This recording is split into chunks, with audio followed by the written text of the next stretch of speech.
하나님의 말씀 함께 보시겠습니다. 오늘 우리에게 주시는 하나님의 말씀은 마태복음 5장 43절에서 48절까지의 말씀입니다.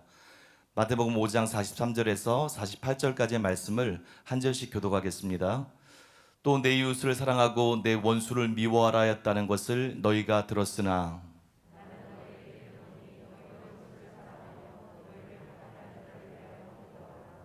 이같이 한즉 하늘에 계신 너희 아버지의 아들이 되리니 이는 하나님이 그 해를 악인과 선인에게 비추시며 비를 의로운 자와 불의한 자에게 내려주심이라.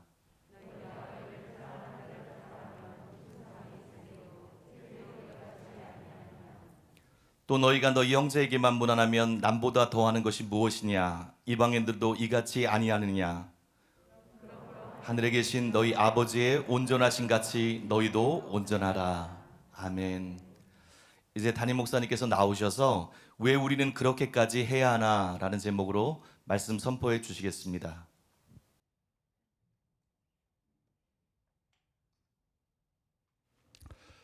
오늘 말씀의 제목이 본문에 기초해서 왜 우리는 그렇게까지 해야 되나?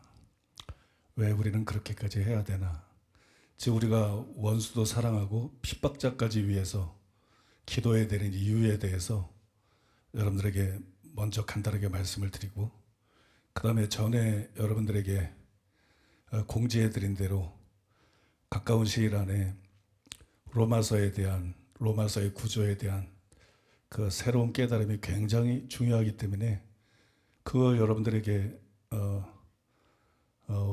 제대로 이렇게 정리해서는 아니더라도 핵심을 설명해 드리겠다 그랬는데 나중에는 이제 그걸 좀 설명해 드릴 생각입니다. 그래서 굉장히 좀 중요한 시간이 될 것 같습니다. 왜 우리는 원수도 사랑해야 될까요? 또 왜 우리는 핍박자까지 위해서 기도를 해야 될까요? 그 이유는 크게 두 가지입니다. 첫째로 한번 따라해 보겠습니다. 우리는 하나님의 자녀이기 때문이다. 마태복음 5장 44절로 45절. 나는 너희에게 이르노니 너희 원수를 사랑하며 너희를 박해하는 자를 위하여 기도하라. 이같이 한즉 하늘에 계신 너희 아버지의 아들이 되리니 이는 하나님이 그 해를 악인과 선인에게 비추시며 비를 의로운 자와 불의한 자에게 내려주심이라. 이 말씀 안에 그게 나타나 있어요. 하나님이 우리 아버지이기 때문에, 우리가 하나님의 자녀이기 때문에, 하나님이 우리 아버지가 아니면, 우리가 하나님의 자녀가 아니면 원수를 사랑할 필요가 없어요. 핍박하는 자를 위해서 기도까지 해줄 필요가 전혀 없어요. 근데 하나님은 우리 아버지예요. 그리고 우리가 하나님의 자녀예요. 그래서 우리는 원수를 사랑해야 되고 핍박자를 위해서 기도해야 될 줄로 믿습니다. 예수님께서 팔복 중에 7번째 복에서 화평하는 자에게 약속하신 게 있죠. 하나님의 아들이라 일컬음을 받을 것이다. 그렇게 약속했어요. 근데 본문에도 보니까는 이와 비슷하게 원수를 사랑하고 박해자를 위해 기도하면 하늘에 계신 너희 아버지의 아들이 될 것이다. 그렇게 말씀했습니다. 이 말씀의 의미가 뭘까요? 어떤 학자들은 문자 그대로 원수를 사랑하고 핍박자를 위해 기도하는 자만 하나님의 자녀가 될 수 있다. 그렇게 이해를 합니다. 원수를 사랑하고 핍박자를 위해서 기도하면 하늘에 계신 너희 아버지의 아들이 되리니 그렇게 기록되어 있으니까 그걸 문자 그대로 이해해서 그렇게 해석합니다. 그러나 헤르만 리델보스는 이런 해석을 부정했어요. 그러니 이렇게 말했습니다. 이같이 한즉 하늘에 계신 너희 아버지의 아들이 되리니 이 말은 자기의 원수를 사랑하는 것이 하나님의 자녀가 되는 원인이 된다는 의미는 아니다. 그러면 행위구원이 되겠죠. 원수 사랑해야 하나님의 자녀가 된다. 핍박자를 위해 기도해야 하나님의 자녀가 된다. 그 행위구원이죠. 마이클 윌킨스도 이런 해석을 반대하면서 이렇게 말했어요. 예수님이 하늘에 계신 너희 아버지의 아들이 되리니 라고 말씀하실 때 그분은 사람들에게 하나님의 자녀가 되는 수단을 제공하시는 것이 아니라 하나님 아버지와 예수님의 제자들 간의 관계성을 사랑이 명확하게 한다는 것을 가리킨다. 하나님과 제자들과의 관계성. 하나님과 제자들과의 관계성이 뭘 말하는 거예요? 하나님은 아버지고 제자들은 하나님의 아들이다. 그러니까 하나님이 우리 아버지시고 제자들이 하나님의 아들이라는 그 관계, 그 관계성을 명확하게 드러내 보여준다는 거예요. 우리가 원수를 사랑할 때 그게 드러난다는 거예요. 우리가 핍박자를 위해서 기도할 때 그 사실이 명확하게 사람이 볼 수 있도록 드러난다는 것입니다. 맞는 말이죠. 이런 해석이 옳습니다. 왜냐하면 예수님이 하늘에 계신 아버지의 아들이 되니니 단지 이렇게 말씀한 것이 아니고 자세히 보셔야 되는데 이렇게 말씀했어요. 이같이 한즉 하늘에 계신 너희 아버지의 아들이 되리니. 그랬어요. 그냥 하늘에 계신 하나님의 아들이 된다는 게 아니라 하늘에 계신 너희 아버지의 아들이 되리니. 이미 그들이 하나님의 아들이라는 것을 인정하셨다는 거예요. 너희 아버지는 하나님이다. 그걸 인정하시고 난 다음에 이렇게 말씀한 것이기 때문에 그러므로 원수를 사랑해야 아들이 된다. 그런 뜻이 아니죠. 이미 아들이기 때문에. 또 이 말이 옳다는 것은 47절인데 또 너희가 남보다 더하는 것이 무엇이냐? 이 질문에 밝히 드러나 있어요. 너희가 남보다 더하는 것이 무엇이냐? 왜 이런 말씀을 하는 거예요? 우리가 세상 사람하고 다르다는 거예요. 우리는 세상 사람하고 다른 존재라는 거예요. 우리는 거듭난 사람이라는 거예요. 새로운 피조물이라는 것입니다. 여러분 산상수훈의 표현을 빌리면 세상의 소금이라는 것이, 산상수훈의 표현을 빌리면 세상의 빛이라는 것이. 그래서 말씀하는 거예요. 너희가 남보다 더하는 것이 무엇이냐? 너희는 다른 사람들과 같으면 안 된다. 너희는 세상 사람들과 같으면 안 된다. 너희는 거듭난 사람이 아니냐? 너희들은 하나님의 자녀가 아니냐? 남보다 더하는 것이 무엇이냐? 여기에 그것이 전제가 되어 있는 거예요. 여러분 실제로 본문은 제자들, 즉 팔복의 사람들을 가르치는 내용이에요. 예수님이 산에 올라가 앉으시니까 제자들이 나왔다 그랬고 예수님이 입을 열어서 가르쳐 듣기 때문에 이건 세상 사람들에게 하는 말이 아니라 이미 하나님의 자녀가 된 제자들에게 하는 말이에요. 그래서 하늘에 계신 너희 아버지의 아들이 되리니, 이 말씀은 그래야 하나님의 자녀가 된다 그런 뜻이 아니죠. 원수 사랑에 하나님의 자녀가 된다 그런 뜻이 아니라 원수 사랑을 통해서 하나님의 아들임이 입증이 되고 드러나게 된다는 거예요. 밝히 드러나게 된다는 거예요. 그래서 그 뒤에 보면 이는 하나님의 그 해를 악인과 선인에게 비추시며 피를 의로운 자와 불의한 자에게 내려주시매니라. 너희 아버지가 이런 분이니까 자녀된 너희들도 당연히 이런 특징을 나타내야 된다. 그런 의미에서 예수님이 말씀하신 것입니다. 또한 방금 인용한 이는 하나님이 그 해를 선인과 악인에게 비추시며 피를 의로운 자와 불의한 자에게 내려주심이라. 이 말씀은 우리가 왜 원수를 사랑하고 박해자를 위해서 기도해야 되는지 그 이유를 분명하게 보여주는 것입니다. 그것은 이미 말씀드린 대로 우리가 하나님의 자녀이기 때문에, 우리가 하나님의 자녀이기 때문에. 그래서 여러분 원수를 사랑하고 핍박자를 위해서 기도해야 됩니다. 오래전의 일인데 제가 이런 글을 읽어봤습니다. 한 어린아이가 밖에서 놀다가 울면서 집에 돌아왔어요. 그래서 부모가 이유를 물어도 계속 울기만 합니다. 그 다음 날은 학교도 갈 수 없을 정도로 애가 알아서 누웠어요. 그래서 학교 선생님이 문병을 왔는데 아이가 선생님하고 단둘이 있게 되자 그때 자기 속마음을 털어놓았습니다. 선생님, 저는 이 집 아들이 아닙니다. 동네 어른들이 말씀하시는데 다리 밑에서 주워왔답니다. 이런 거짓말하면 안 돼요. 아이들에게 이런 거짓말하면 안 돼요. 이렇게 말하면서 서럽게 울더라는 거예요. 제가 옛날에 저 이자골에 살 때, 이자골에 초가집에 살 때 그래 여러분 그 옆집에는 이모님 부부가 살았어요. 하루는 그 댁을 놀러 갔는데 이모부가 장난기가 심해가지고 진지하게 얘기를 하는 거예요. 야, 내가 이제야 비밀을 얘기하는데 사실은 내가 우리 아들인데 우리가 살기가 어려워가지고 저 집에 맡겼다. 그러니까 지금이라도 가서 짐을 싸가지고 돌아오라고. 아니 뭐 어른이 진지하게 계속 다 짜고 이모하고 다 짜고 얘기를 해서 저는 그 말이 진짜인 줄 알았어요. 믿음이 강하거든요. 그 말이 진짜인 줄 알고 제 집에 돌아가가지고 아무 말도 없이 조용히 서랍을 열어가지고 내 옷을 싸는 거. 내 옷을 주섬주섬 다 싸가지고 어머니는 왜 그랬지? 그래서 그걸 다 싸가지고 이제 이모님 댁으로 갔어요. 거기 살러. 그랬더니 그때 가서 우리 아들이 아니라는 거야. 그러니 집은 나왔지. 집은 나왔지. 여기서는 또 아들이 아니라 그러지. 엄마가 눈물이 쏟아지더라고. 여러분 그런 장난 놀면 안 돼요. 여러분 아무튼 이 말을 전해 듣고 부모님이 무슨 소리냐, 너는 분명히 우리 아들이 맞다, 아무리 설명을 해도 아이가 받아들이질 않아요. 그때 선생님이 묘안을 해가지고 부모님께 아이하고 부모님 사이에 어떤 공통적인 특징이 없느냐 그렇게 물었어요. 그랬더니 다행히 아버지 등과 아들의 등에 같은 점이 있다는 것이. 그래서 이제 아버지가 그거를 증거로 삼아서 아들에게 가서 말한 것입니다. 아버지 등에 점이 있는데 내가 아버지를 닮아서 너에게도 점이 있잖아. 이렇게 설득하니까, 증거를 대면서 설득하니까 그제서야 믿고 훌훌 털면서 일어났다는 거예요. 자식은 부모를 닮게 돼 있습니다. 그러므로 우리도 하나님을 닮아야 돼요. 하나님이 우리 아버지라면, 우리가 정말로 하나님의 자녀라면 우리가 하나님을 닮아야 됩니다. 그런데 하나님이 어떤 분이냐?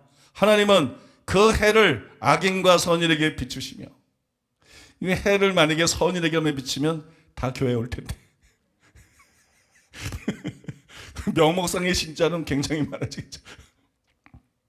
비를 의로운 자 불의한 자에게 내려주시는 그런 분이에요. 바꿔 말해서 하나님은 사랑이세요. 그래서 우리가 원수를 사랑해야 되는 것입니다. 우리 아버지가 그런 분이기 때문에, 우리는 그분의 아들이기 때문에, 우리는 세상 사람과 다르기 때문에, 우리는 세상 사람과 같은 방식으로 생각하고 반응하고 사랑하는 사람이 아니기 때문에. 여러분 믿습니까? 여러분 그래서 우리는 원수를 사랑해야 되고, 그래서 우리는 박해자를 위해서 기도해야 되는 것이. 그래서 왜 우리가 원수까지 사랑해야 되나? 그들은 우리를 그렇게 미워하는데 왜 우리가 핍박하는 자를 위해서 기도까지 해야 되나? 그들은 우리를 박해하는데, 이런 생각을 가질 수 있지만 생각을 바꿔야 돼요. 우리는 그들하고 완전히 다른 존재다. 우리는 세상 사람하고 완전히 다른 존재다. 우리는 주 안에서 새로운 피조물이다. 새로운 인류다. 믿습니까? 우리는 존귀하신 하나님의 자녀다. 하나님의 아버지다. 하나님 우리 아버지다. 그러므로 하나님의 자녀답게 우리는 원수를 사랑할 것이다. 하나님의 자녀답게 우리는 핍박자를 위해서도 기도할 것이다. 이렇게 생각이 바뀌어야 되는 거예요. 이런 생각이 바뀌지 않고 맨날 원수를 사랑하는 말씀 들을 때 왜 이런 명령을 하시지?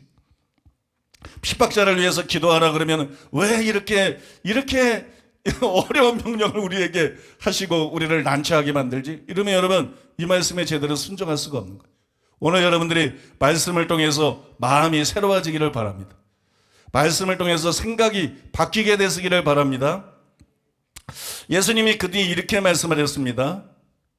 마태복음 5장 46절로 47절. 너희가 너희를 사랑하는 자를 사랑하면 무슨 상이 있으리요? 세리도 이같이 아니하느냐? 또 너희가 너희 형제에게만 무난하면 남보다 더하는 것이 무엇이냐? 이방인들도 이같이 아니하느냐? 여기서 예수님이 의도적으로 세리와 이방들을 언급했습니다.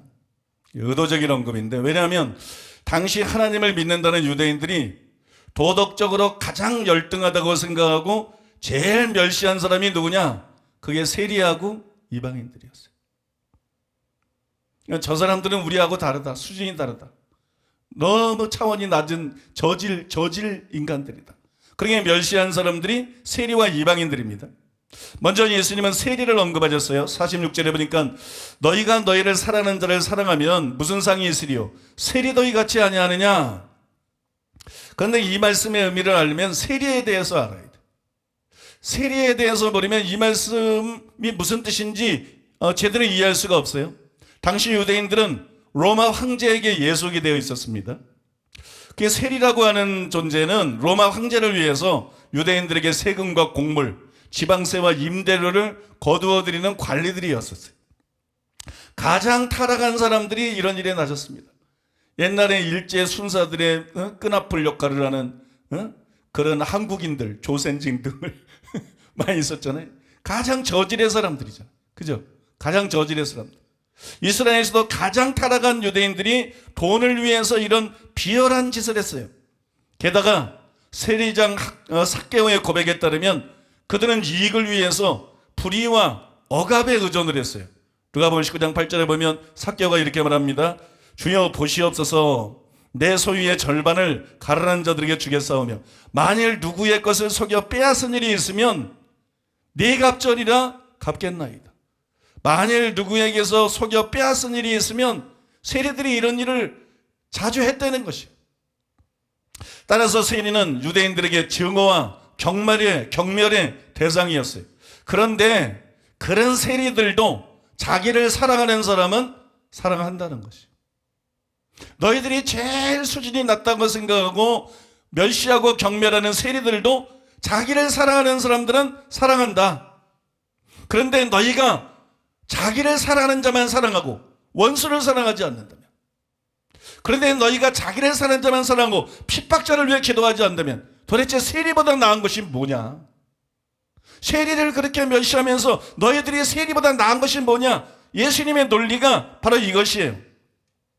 그 당시에 바리새인들처럼 우리가 다른 사람들 곧 토색, 불의, 간음하는 자들과 같지 아니하고 이 세리와도 같지 아니함을 감사하나이다, 뭐 이런 자부심을 우리가 가지고 있을 수도 있어요.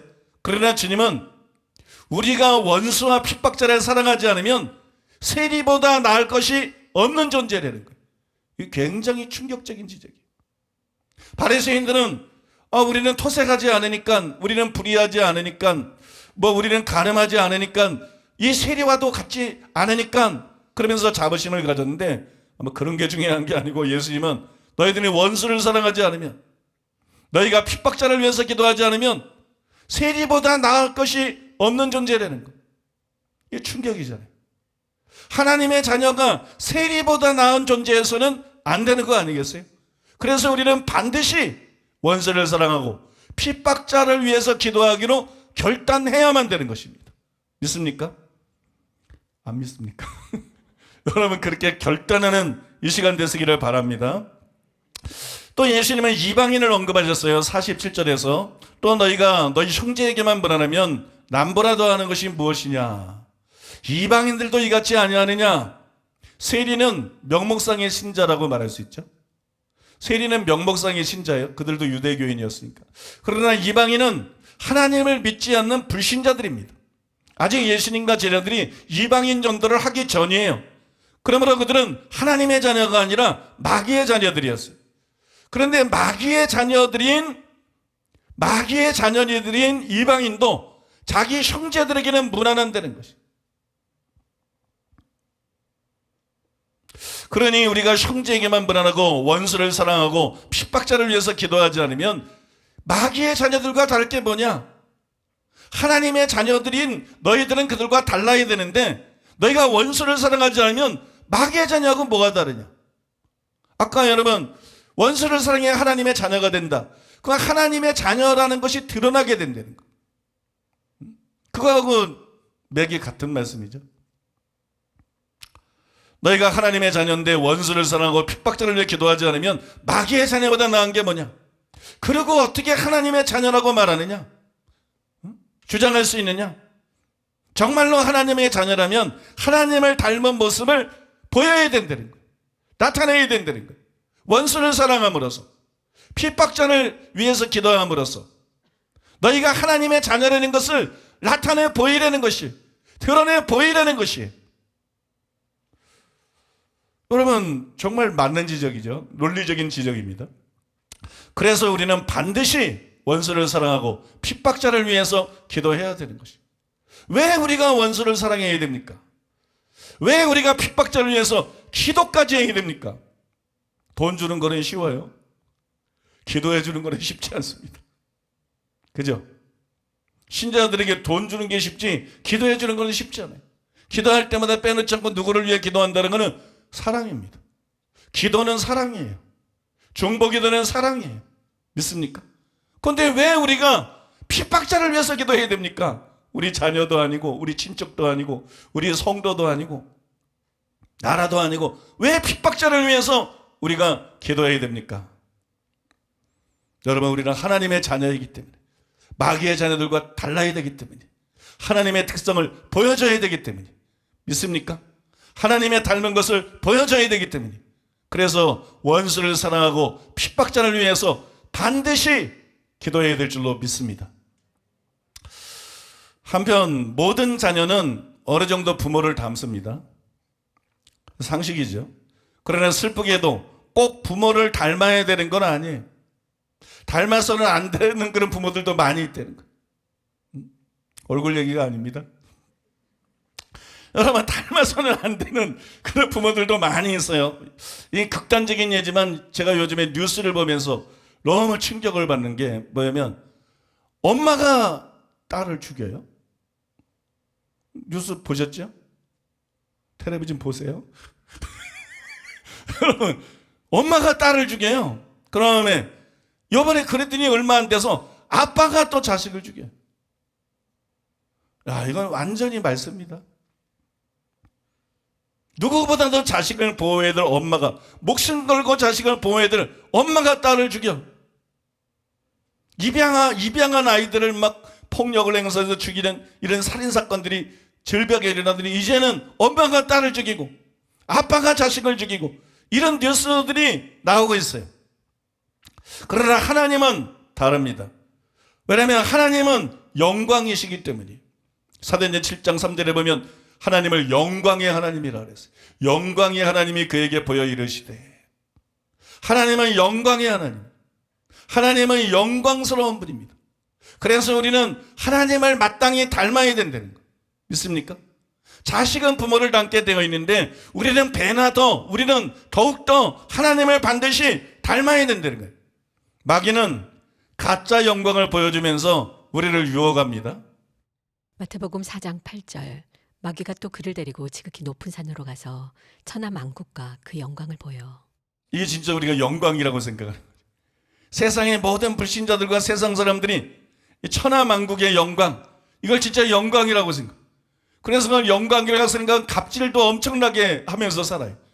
돈 좀 있고 권력 좀 있고, 그죠? 명예 좀 있으면 얼마나 갑질들을 많이 하는지 몰라. 수위를 폭력을 행사를 하고 여러 가지들이 일어나잖아요. 근데 이런 것들은 진짜 영광이 아닙니다. 이거는 마귀가 추구한 영광이에요. 하나님의 자리를 빼앗으려고 그러는 거예요. 하나님의 자리, 이사야에 보면 하나님의 자리를 빼앗으려고, 하나님을 닮으려고 그러는 게 아니라 하나님의 자리를 빼앗으려고 그러는 거예요. 이게 마귀가 추구한 거예요. 이건 마귀의 자식들이 추구하는 것이, 단순히 돈을 추구하는 거예요. 단순히 명예와 권력을 추구하는 거예요. 온 세상이 그렇지 않아요? 왜냐면 마귀의 자식들이니까. 정치인들부터 학자든지 국민이든지 세상 사람들 거의 대부분이 마귀의 자식이니까. 그러니까 마귀가 보여준, 마귀가 자기가 추구했던 것이고 또 마귀가 그것을 보여주면서 다른 사람들을 유혹하는 것이, 세상 영광을 추구하라고, 하나님을 닮는 것이 아니라 하나님의 자리를 탐하는 거예요. 하나님의 자리를 탐하는 거예요. 이런 거는 참된 영광이 아닙니다. 자리는 참된 영광이 아니에요. 참된 영광은 뭐냐? 하나님 자신입니다. 참된 영광은 뭐냐? 하나님을 닮는 것이에요. 그리고 하나님의 목적과 계획이 뭐냐? 하나님께서 사람을 지을 때 하나님의 모양과 형상대로 지었어요. 여기서 이미 하나님의 계획이 드러난 거예요. 하나님은 사람을 지으시고 영광으로 초대하시는 거예요. 하나님은 사람을 지으시고 단순히 종으로 쓰기 위해서 만든 게 아니에요. 종들은 많아요. 천사들도 많이 있습니다.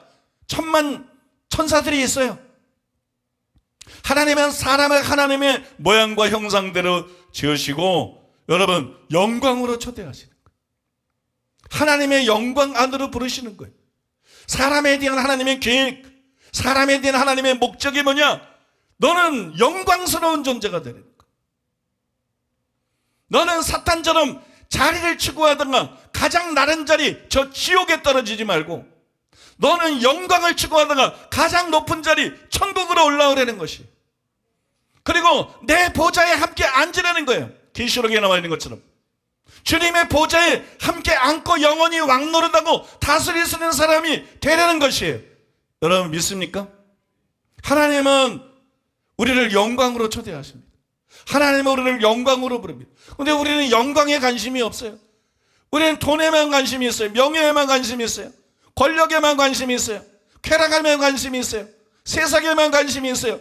그래서 지옥 가는 거예요. 그래서 멸망하는 거예요. 그래서 땅에서도 존귀하게 못 되는 거예요.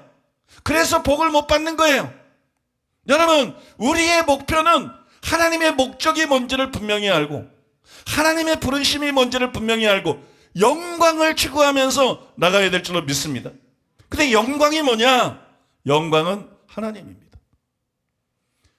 하나님의 영광의 하나님입니다.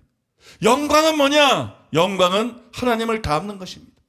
참 영광은 하나님을 닮는 것이에요. 아까 말씀드렸던 하나님께서 우리를 지은 목적은 바로 영광이고 우리를 영광으로 인도하시기 원하시는데, 바울이 그걸 이렇게 썼어요. 로마서 8장 29절에 보면 하나님이 우리를 택한 목적이 뭐냐? 하나님의 형상을 본받게 하기 위한 거. 즉 영광을 위한 거라는 거예요. 하나님이 미리 아신 자들을 또한 그 아들의 형상을 본받게 하기 위하여 미리 정하셨으니, 그래서 신앙생활은 다른 것이 아닙니다. 신앙생활이 뭔지를 알아야 돼요. 저를 비롯해서 우리 모두가 신앙생활을 할 때 초점을 바르게 맞춰야 돼요. 신앙생활은 다른 것이 아니라 하나님의 형상을 회복하는 것입니다.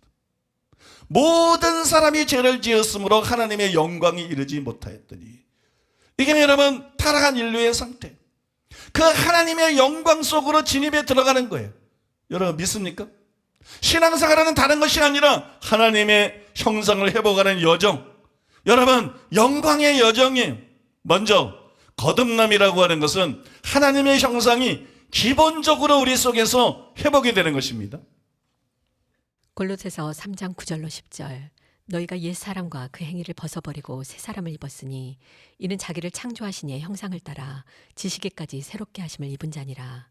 고린도후서 3장 18절. 우리가 다 수건을 벗은 얼굴로 거울을 보는 것 같이 주의 영광을 보매 그와 같은 형상으로 변화하여 영광에서 영광에 이르니 곧 주의 영으로 말미암음이니라. 영광을 봐야 여러분 영광을 추구할 수 있게 되는 거예요. 그래서 마귀도 유혹할 때 헛된 영광을 보여주는 거예요. 헛된 영광을 추구하고 타락하라고. 그래서 우리가 영광을 봐야 영광을 추구할 수 있게 돼요. 근데 우리가 최초로 주님의 영광을 본 때는 회심할 때예요. 예수를 처음 믿었을 때 수건을 벗은 얼굴로 주의 영광을 본다는 것은 그리스도의 영광. 뭐예요? 진짜 예수님은 누구신가? 사람들이 인자를 누구로 하느냐? 너희는 나를 누구로 하느냐? 예수님의 육신이 아니라 육체로 하는 게 아니라 진짜 예수님은 누구신가? 아, 이분은 하나님의 아들이시구나. 아, 이분은 세상의 유일한 희망인 메시아이시구나. 아, 이분은 하나님의 사랑의 현현이구나. 여러분 믿습니까? 이거 여러분 예수님에 대해서 바르게 깨닫게 되는 거. 그래서 예수님을 믿게 되는 것이 수건을 벗은 얼굴로 예수님을 본다는 말의 의미예요. 그리고 바로 그 순간 우리가 예수님이 얼마나 영광스러운 분인지 예수님 안에 있는 영광을 보는 순간 우리 안에서 처음으로 하나님의 형상이 회복이 되는 거예요. 타락으로 파괴된 하나님의 형상이 회복이 되는데 그거를 거듭남이라고 부르는 것입니다. 그때 우리가 여러분 거듭나게 되는 것이에요. 그 다음에 영광에서 영광에 이르니 라는 말을 통해서 확인할 수 있는 것처럼 성화의 가정도 주님을 닮아가는 것입니다. 또 마지막으로 영화는 영혼뿐만이 아니라 몸까지 주님을 닮는 것이에요. 예수님이 재림할 때 마치 예수님의 몸처럼 우리가 영혼이 변화를 받게 되는 것이에요. 그런데 성경은 이 세 가지를 모두 영광이라고 말하고 있어요. 거듭나도 영광입니다. 성화는 더 영광스럽게 되는 것입니다. 영화는 우리가 고난을 당하지만 장차 올 영광과 비교할 수 없다. 비교할 수 없는 영광입니다. 믿습니까? 세상의 그 어느 것과도 비교할 수 없는 영광의 하이라이트가 바로 여러분 영화입니다. 몸의 구속입니다. 예수님이 오실 때 부활하고 우리 몸이 변화되는 것입니다. 성경은 이 세 가지를 모두 영광이라고 불러요. 그 다음에 이 세 가지는 전부 주님을 닮는 것을 말합니다. 주님의 형상을 본받고 주님의 형상을 이루는 것을 말합니다. 여러분 이것이 영광 중에 영광이요 참 영광입니다. 믿습니까? 참 영광은 하나님을 닮는 것이, 실제로 심판날 주님을 닮은 것이 가장 큰 영광으로 여겨질 것이에요.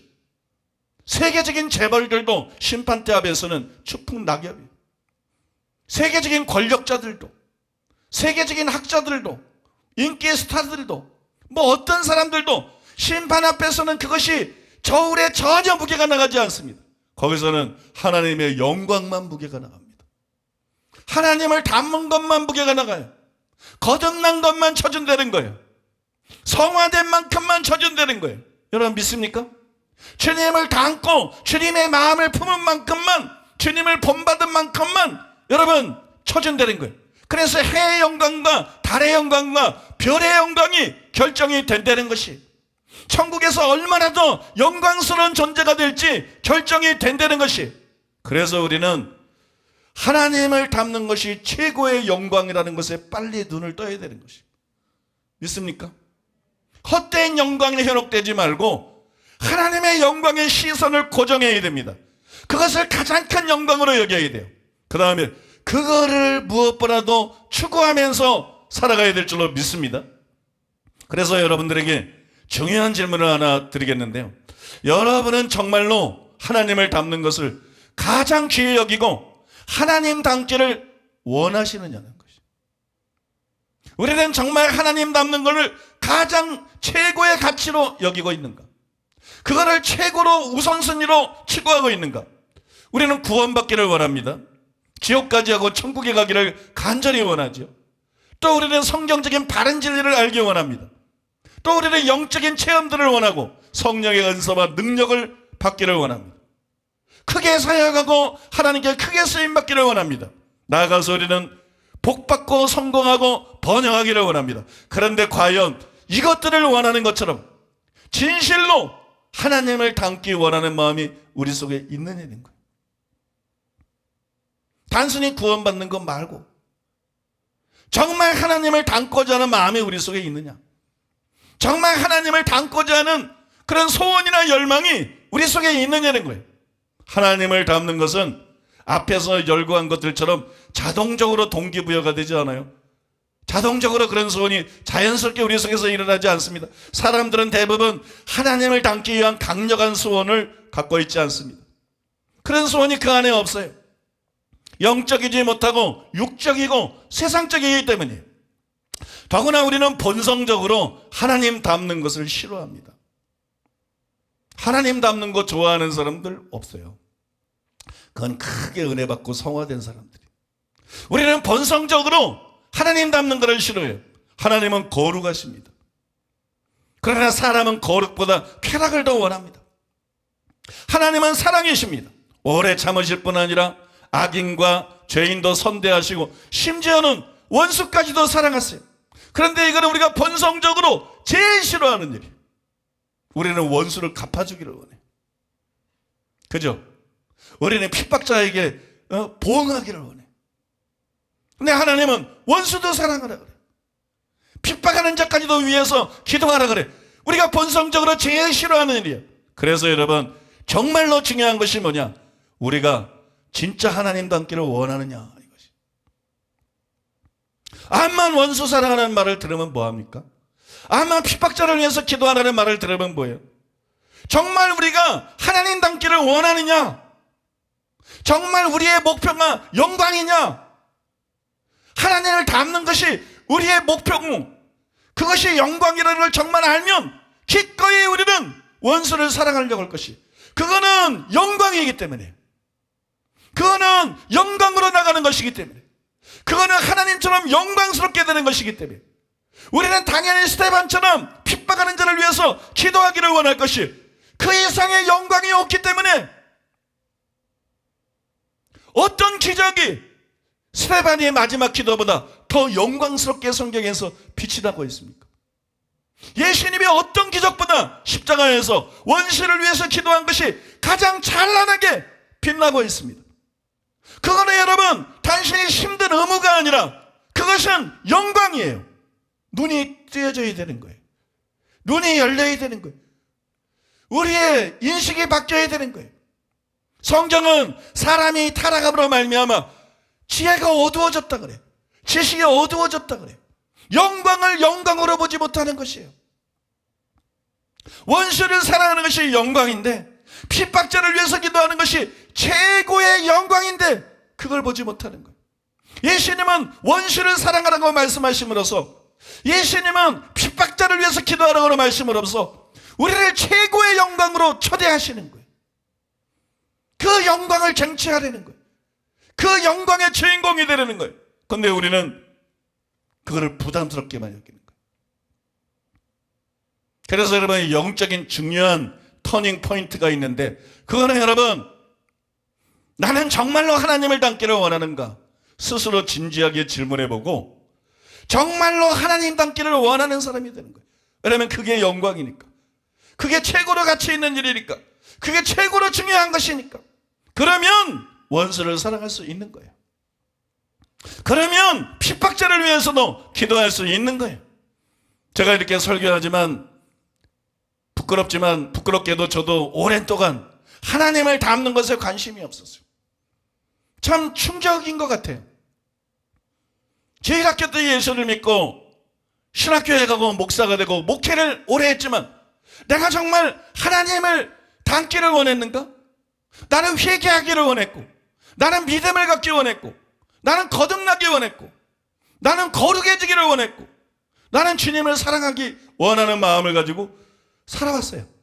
그러나 여러분, 내가 정말 하나님을 닮는 데 관심이 있었는가? 지옥에 가지 않기 위해서, 천국 가기 위해서, 쓰임받기 위해서, 천국에서 큰 자가 되기 위해서 다른 것들을 원해왔지만, 나는 정말 하나님 닮는 데 관심이 있었는가? 없었더라고.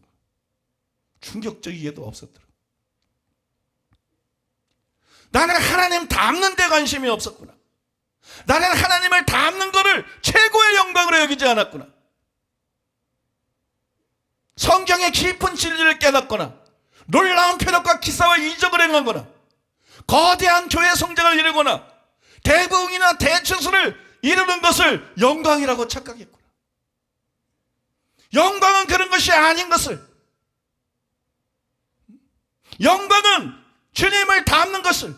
그러나 내 안을 살펴보니까 하나님을 닮고자 하는 마음이 얼마나 없는지, 얼마나 그것이 나의 목표에서 후순위고 멀어져 있는지, 얼마나 그것을 무관심했는지 그걸 알게 됐어요. 그래서 여러분, 제가 가장 중요한 것을 놓쳐왔다는 걸 알았어요. 내가 살아오면서 목회하면서 가장 중요한 것을 놓쳐왔구나. 바로 영광을 무시했구나. 바로 영광을 놓쳤구나.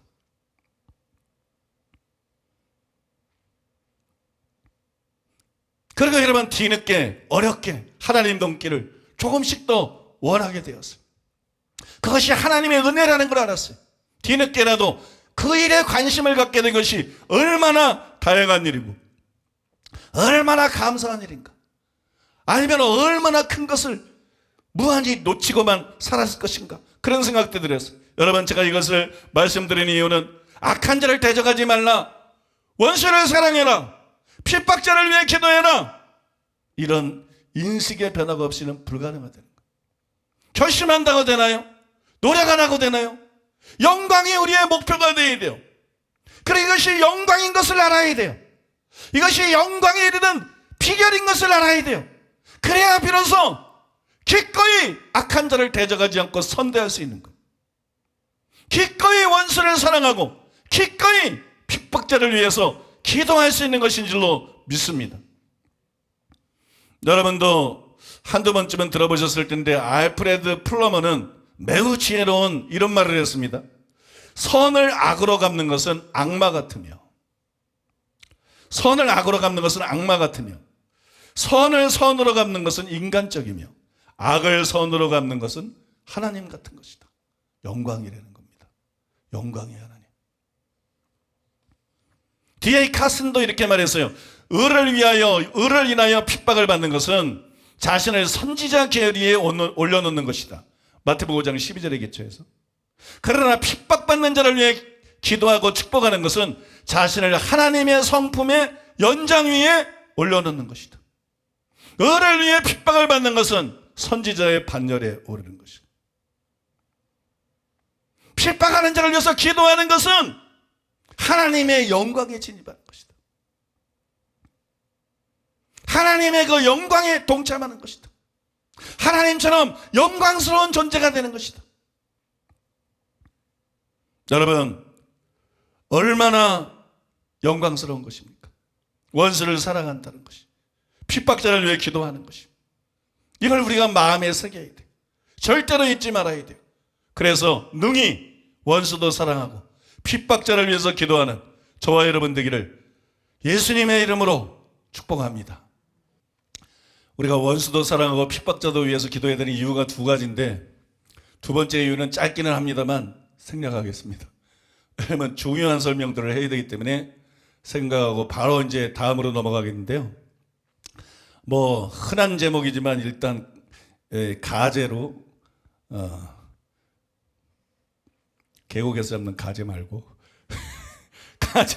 가재로 로마서 바로 알기, 이렇게 주제를 정해봤어요. 로마서 바로 알기, 뭐 이렇게 주제를 정해봤는데, 이거는 제가 깨달은 것들을 녹취해가지고 써놓은 거를 제대로 연구하고 말씀을 이렇게 원고를 준비한 게 아니라 대강 이렇게 구조를 마치고 다듬어서, 어제 시간이 없어가지고 설교 준비하는 게 아니기 때문에 그렇게 다듬어서 어제 밤 한 12시까지 늦게까지 다듬었어요. 밤 12시까지 다듬어서 나온 것이에요. 그걸 이해하고 들으시기를 바라겠습니다.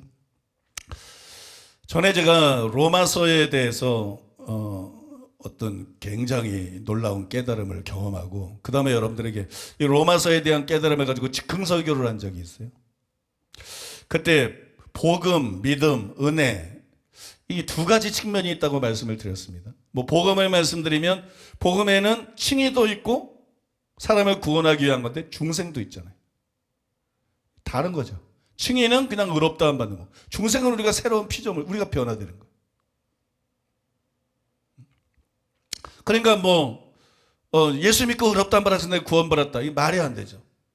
내가 새로워지지 않았으면 그는 의롭다함 못 받는 사람이고 구원 못 받는 사람.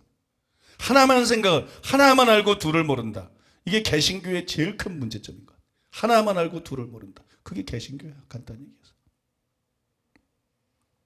그 다음에 믿음. 그러면 믿음은 예수님을 구주로 믿는 것과 예수님의 십자가 보혈공로를 의지하는 것과 또 예수님을 주님으로 모셔들고 그분에게 순종하고 아버지 뜻대로 행하는 것. 두 가지가 있는 거잖아요. 그 다음에 은혜. 그러면 예수님의 십자가 보혈공로로 값없이 의롭다함을 받는 것과, 그 다음에 죄에서 해방되어, 성령을 통해서 죄에서 해방되어 하나님 말씀대로 살아가게 되는 걸 또한 성경이 은혜라고 말하죠. 이렇게 여러분, 복음에도 두 가지 국면이 있고, 믿음에도 두 가지 국면이 있고, 은혜에도 두 가지 측면이 있어요. 그런데 로마서 3장에서 5장까지는 첫 번째 측면을 기록한 것이다. 첫 번째 측면을 설명한 것이다. 그렇게 말씀드렸어요. 그 다음에 로마서 6장에서 8장까지는 두 번째 측면을 설명한 것이다. 그렇게 설명해 드렸는데, 이게 좀 수정이 필요합니다. 왜냐면 먼저 제가 은혜라는 단어를 찾아보았더니 로마서 6장 14절 15절을 제외하고는 그 전에 나오는 은혜들은 전에 설명해 드린 대로 로마서에 전에 설명해 드린 대로 첫 번째 국면에 초점을 맞춘 게 맞아요. 첫 번째 측면에 대한 설명들이 맞는데, 근데 제가 성경을 자세히 보니까 그 전뿐만이 아니라 그 이후에 나오는 은혜들도 거의 모두가 첫 번째 측면에 초점을 맞췄더라는 거예요. 우리는 6장과 8장의 주요 내용만 가지고 다른 거를 두 번째 측면을 설명하고 있다고 생각했는데, 은혜라는 단어를 찾아보니까 6장 이전에도 첫 번째 측면, 6장 이후에도 첫 번째 측면에 대해서 계속 말씀을 하고 있어요. 성경 구절을 제가 다 찾아왔는데 시간 관계상 뭐 다 읽지는 않겠습니다. 두 페이지가 넘기 때문에. 그렇기 때문에 로마서 6장부터 은혜의 두 번째 면을 설명한 것이다. 복음의 두 번째 면을 설명한 것이다. 단순히 무자르듯이 그렇게 구분하는 게 불가능하다는 거예요. 그렇게 말할 수가 없더라는 거예요. 그래서 여러분, 수정이 필요한 것이에요. 그래서 제가 이걸 깨닫고 난 다음에 이걸 이제 발단으로 해서 지금부터 설명해 드리려고 하는 걸 깨달은 건데, 그거를 이제 깨닫고 난 다음에 전에 올렸던 로마서에 대한 즉흥 설교를 내렸어요. 불완전하기 때문에.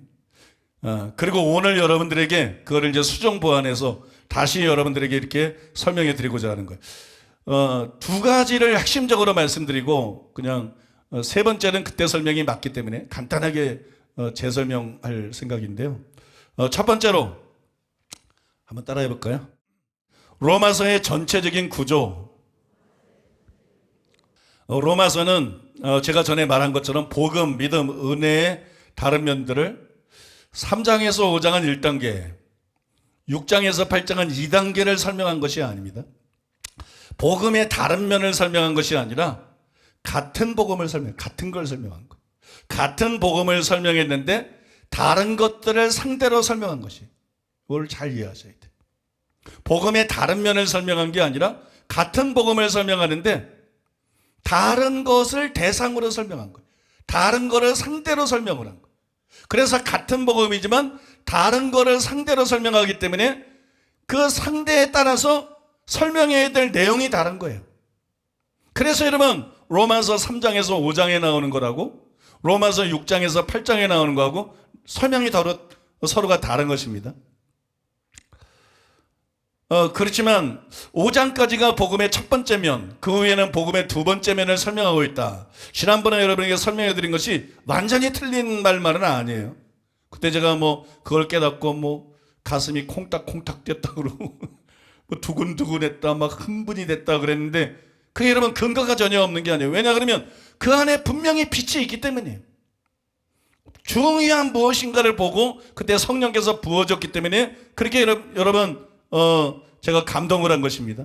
실제로 이 바울은 로마서와 갈라디아서에서 그런 순서로 복음을 설명하고 있어요.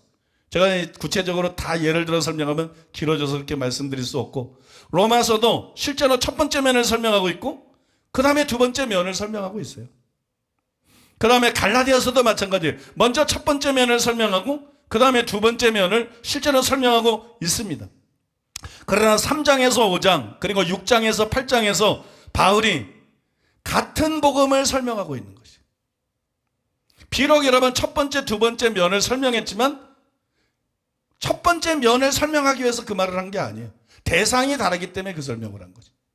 그러니까 여기는 복음의 첫 번째 면, 그 뒤로부터는 복음의 두 번째 면, 이게 아니라 여러분 같은 복음을 설명하고 있는데 싸우고 있는 대상이 다른 것이에요. 그가 싸우고 있는 대상이 달랐기 때문에 서로 설명이 달랐던 것이다. 그걸 여러분들이 기억하시면 되고요. 요거는 수정 보완해야만 지난번에 깨달은 것이 더 철두철미하게 성경적인 것이 됩니다. 그러면 바울이 무엇을 상대로 싸우고 있었을까요? 바울이 로마서에서 복음을 설명하면서 서로 다른 거를 상대로 3장이야 5장, 6장이야 8장에서 서로 다른 거를 상대로 복음을 설명하고 있었다 그랬어요. 바울이 진리를 위해서 로마서에서 싸우고 있었는데 갈라디아서도 마찬가지고, 바울이 무엇을 상대로 싸우고 있었을까요? 즉 바꿔 말해서 무엇을 상대로 복음을 변호하고 있었을까요? 3장에서 6장은 첫 단계를 설명한 것이 아니라 율법주의에 대항해서 복음을 변호하고 설명한 것입니다. 따라해 보겠습니다. 율법주의. 바울이 싸운 대상은 첫 번째로 율법주의였어요. 특별히 3장이나 5장에서 바울이 싸운 대상은 율법주의. 율법주의하고 싸우면서, 율법주의와 논쟁을 벌인 거, 율법주의와 싸우면서 복음을 변호하고 그리고 복음을 설명한 것이. 그래서 거기에는 어떤 내용이 주로 나오나요? 믿음을 강조하는 것. 믿음을 강조하는 내용들이 나오고 또 은혜를 강조하는 내용들이 나오는 거예요. 계속해서 믿음을 강조하고 3장에서 5장의 내용이 그렇죠. 계속해서 은혜를 강조하면서 복음에 대해서 설명해 나간 것이에요. 같은 복음을 설명하는데 율법주의에 대항해서 설명을 했기 때문에 거기에서는 두 번째 국면에 대한 설명이 필요하지를 않았습니다. 그죠? 율법에 대항해서 설명하니까 거기서는 강조해야 되는 게 두 번째 국면이 아니야. 순종이 아니야. 버림받을 수 있다 이런 게 아니야. 거기서는 믿음이에요. 그죠? 거기서는 은혜예요. 그래서 믿음과 은혜를 주로 그리고 줄기차게 강조하면서 3장이나 5장에서 설명을 한 것이에요. 그러나 6장이나 8장에서는 역시 같은 복음을 설명했지만 반대로 이번엔 따라해 보겠습니다. 무율법주의. 3장에서 5장에서는 율법주의를 상대로 복음을 변화하고 설명했습니다. 6장이나 8장에서는 무율법주의를 상대로 복음을 변화하면서 설명했어요. 그래서 여러분 같은 복음을 설명하는데 앞에서는 믿음과 은혜를 강조했지만 6장부터는 달라요. 은혜에 더하기라고 죄에 더하겠느냐? 또는 뭐 우리가 법 아래 있지 않고 은혜 아래 있으니 죄를 지으리요? 그러면서 뭐라 그래요? 결코 그럴 수 없느니라. 앞에는 율법 행위를 막 반대하고 그랬지만 여기는 순종을 강조합니다. 그렇게 죄지면 안 된다. 의를 행해야 된다.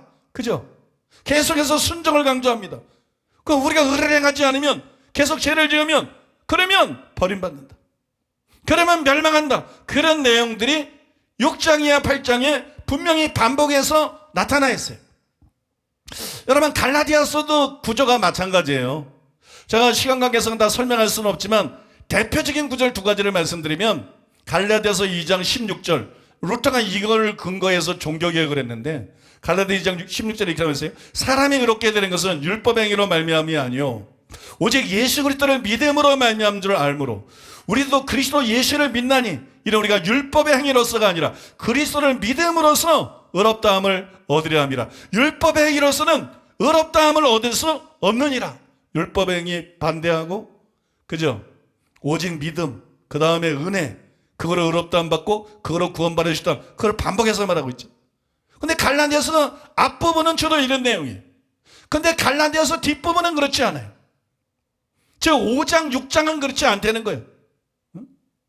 5장 6장은 그렇지 않은데 갈라디아서 5장 13절에 보면 이렇게 나와 있어요. 형제들아 너희가 자유를 위하여 부르심을 입었으나 그러나 그 자유로 육체의 기회를 삼지 말고 오직 사랑으로 서로 종로로 달아. 이제는 너에게 자유를 주셨지만 율법에서 너희가 자유케 됐지만 그걸 육체의 기회로 삼으면 안 된다. 사랑으로 서로 종로로 돼야 된다. 그러면서 16절이야 23절에서 여러분 아는 것처럼 성령을 쫓아내라. 그러면 육체의 욕심을 이루지 아니하리라. 그러면서 육체의 현장을 행하는 사람들은 하나님의 나라를 유업으로 받을 수 없고 성령의 열매 맺는 사람만 하나님의 나라를 유업으로 받을 수 있다. 즉 하나님이 주신 자유를 육체의 기회로 삼는 사람들은 멸망할 것이요 지옥에 던져질 것이요 그들이 신자들이에요. 그러니까 한 번 구원은 영원한 구원 아니에요. 그건 신자예요. 믿습니까? 그들은 지옥에 던져질 것이요 그 다음에 육체의 기회를 삼지 말고 사랑으로 서로 종로되라. 성령을 쫓아남으로써 성령의 열매가 뭐예요? 사랑이잖아요. 사랑과 실학과 합함과 오래 참음과 그죠? 사랑이잖아요. 그런 사람들만 궁극적인 구원을 받는다. 그런 사람들만 천국에 들어갈 수 있다. 분명히 여러분 로마서의 구조도 그렇고 갈라디아서의 구조도 그렇고 그러니까 칭히 복음에 대해서 설명한 성경에서 가장 대표적인 책이 바로 로마서와 갈라디아서입니다. 그래서 이 루터가 제일 좋아하는 책이 로마서와 갈라디아서. 루터가 이신칭의의 교리를 가지고 종교개혁을 할 때 가장 즐겨 사용한 것이 바로 로마서와 갈라서입니다. 그런데 로마서와 갈라디아서의 구조가 둘 다 똑같아요. 앞에는 복음의 첫 번째 국면에 대해서 주로 설명을 했어요. 뒤에는 복음의 두 번째 국면에 대해서 설명을 했어요. 그런데 전에 설명해드린 것처럼 앞에는 복음의 첫 번째 국면, 뒤에는 복음의 두 번째 국면을 단순히 설명한 것이 아니라 그냥 복음을 설명한 거예요. 그냥 복음을 설명했는데 설명하면서 대상이 다른 거예요. 전반부를 설명할 때에는 율법주의를 상대로 복음을 변호하고 복음에 대해서 설명한 것이고 그래서 그런 내용이 난 거죠. 믿습니까? 후반부를 설명할 때는 율법주의에 반대되는 율법주의만 복음을 위협하고 율법주의만 교회를 위협하는 게 아니라 영혼들을 위협게 만드는 것이 아니라 위험하게 만드는 게 아니라 무율법주의도 교회를 위험하게 만드는데 믿습니까? 두 번째는 무율법주의를 상대로 복음을 설명하고 변호한 것이. 그래서 여러분 앞에서 복음을 설명한 것과 뒤에서 복음을 설명한 그 내용들이 서로 여러분 다른 내용들이 기록되어 있는 것입니다. 중요하기 때문에 다시 정리하자면 처음부터 같은 복음을 설명하면서 3장에서 5장까지는 율법주의에 대항해서 복음을 설명한 것이라서 믿음을 강조하고 은혜를 강조하고 율법 행위를 부정하고 이런 설명들이 계속 반복해서 나온 것이. 또 같은 복음을 설명한 것이지만 6장 이하 8장까지는 율법주의와 반대되는 복음을 오해함으로써 교회 안에 들어올 수 있는 현대교회를 장악하고 있는 또는 개신교를 심각하게 훼손한 무율법주의의 위험에 대항해서 복음을 설명했기 때문에 거기에는 순종의 중요성과 버림받을 위험에 대한 경고가 가득한 것이. 반복해서 여러분 그런 내용들이 나타나고 있다는 것이. 그러면 이제 중요한 게 뭐냐? 이게 굉장히 중요한 것입니다. 이 두 가지를 합해야 바울이 말한 진짜 복음이라는 거예요. 바울은 계속 복음을 설명하고 있었어요. 로마서에서도 갈라디아서에서도. 오직 믿음, 은혜로 받는 구원, 율법 행위로는 안 된다. 오직 믿음으로 구원받는다. 개신교는 이걸 복음으로 착각했어요. 루터는 이걸 복음으로 착각했어요. 지금도 마찬가지. 그래서 개신교회는 반드시 종교개혁이 일어나야 됩니다. 이대로는 안 됩니다. 여러분, 그걸 바울이 전한 복음이라고 착각한 거예요. 그런데 바울은 뒤에서도 여전히 복음을 설명하고 있었어요. 앞에서는 율법주의를 상대로, 뒤에서는 무율법주의를 상대로 둘 다 복음을 설명한 것이. 그러니까 이 두 가지를 합해야 바울이 전한 복음인 것입니다. 우리는 율법행위로 의롭다는 말할 수 없어요. 우리는 믿음으로 의롭다는 받습니다. 우리는 오직 하나님의 은혜로만 구원을 받습니다. 구원은 하나님의 은혜로 받는 것입니다. 100% 아멘입니다. 믿습니까? 그러나 우리의 믿음은 사랑으로서 역사하는 믿음이래야 돼. 행함을 산출하는 믿음이래야 돼. 우리는 하나님이신 자를 육체의 길로 삼으면 안 되고 하나님의 말씀대로 살아야 돼. 성령을 쫓아 행해야 돼. 육체의 현자를 행하지 말고 하나님 말씀대로 살지 않으면 그 사람이 지옥이에요. 예수를 믿었던, 의롭다함을 받았던 목사든 총회장이든 그게 바로 지옥이에요. 초대교회 목사들 믿습니까? 근데 수많은 목사들이 그렇게 살고 있어요. 수많은 신자들이 복음을 착각한 것이에요. 이 두 가지가 합해져야 바울이 계시받고 성경이 기록한 진짜 복음이라는 것이. 믿습니까 여러분? 율법주의를 상대로 한 거, 그 다음에 무율법주의를 상대로. 그런데 루터는 주로 율법주의에 대한 설명만을 가지고 칭의의 교리를 이게 개신교의 최고의 비극입니다. 루터의 책들을 읽어보세요. 루터의 주장들을 보세요. 그는 항상 로마서의 전반부만 강조합니다. 그는 항상 갈라디아서의 전반부를 강조합니다. 그의 칭의의 교리는 로마서 전반부, 갈라디아서 전반부에 기초한 것이 율법주의에 대한 설명만을 가지고 칭의의 교리를 만들어냈고 그거를 교리화시켰어요. 그 다음에 그것이 종교개혁을 통해서 개신교 전체로 퍼져나갔어요. 이게 개신교의 아킬레스건이 되었어요. 이건 개신교 역사상 비극입니다. 이것이 개신교의 아킬레스건이 되었어요. 그래서 여러분 반드시 바울이 말한 온전한 복음으로 다시 돌아가야 되는 거예요. 믿습니까? 이 두 가지를 함께 합함으로써 바울이 말한 온전한 복음으로 돌아가야 될 줄로 믿습니다. 여러분 두 번째로 한번 따라해 보겠습니다. 로마서 6장 14절 15절에 대한 발언에서 로마서 2장 14절 15절에 뭐라고 기록됐나요?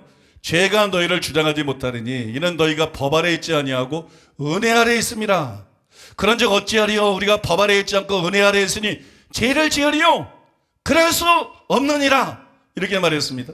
이 구절은 여러분들에게 나누고 있는 이 깨달음의 발단이 되었던 구절이에요. 그죠? 이동기 목사님이 이 구절에 대해서 설명한 걸 듣다가 제가 동의가 안 되는 한 부분 설명을 잘했지만 어느 한 부분 동의가 안 되는 게 있어서 성경을 연구하다가 지난번에 설명한 걸 깨달은 것이고 오늘 그거를 더 완전하게 수정보완해서 다듬은 것을 여러분들하고 나누고 있는 것입니다. 그런데 14절은 5절 마지막 전에 은혜가 왕노릇한다는 표현이 있기 때문에 이것이 은혜 아래에 있다고 하는 것과 같은 의미라고 우리가 착각하기는 쉬워요. 로마서 6장 14절에 은혜 아래에 있다는 말이 있고 또 로마서 5장 마지막 절에 은혜가 왕노릇하는 표현이 있습니다. 그런데 왕노릇한다는 것도 그 밑에 있는 거 아니에요? 은혜가 왕노릇하면 우리는 은혜 아래에 있는 거잖아요. 근데 14절에 은혜 아래라는 표현이 나와서 은혜가 왕노릇한다는 거하고 우리가 은혜 아래에 있다는 은혜 아래에 있다는 거하고 이걸 같은 표현으로 오해한다는 거예요. 그러나 표현이 비슷하긴 하지만 서로 다른 주제를 말하고 있는 것입니다. 거기서 은혜가 왕노릇한다고 하는 것은 은혜가 의로 말미암아 왕노릇한다고 써 있어요. 은혜가 왕노릇하는데 은혜가 어떻게 왕노릇하느냐? 의로 말미암아 왕노릇한다. 이게 무슨 얘기일까요? 은혜가 의로 말미암아 왕노릇한다. 내가 말씀대로 살아야 은혜가 왕노릇한다는 걸까요? 그런 게 아니고 그럼 그 은혜가 아니지. 그죠? 은혜가 의로 말미암아 왕노릇. 이건 칭의를 말하는 것이에요.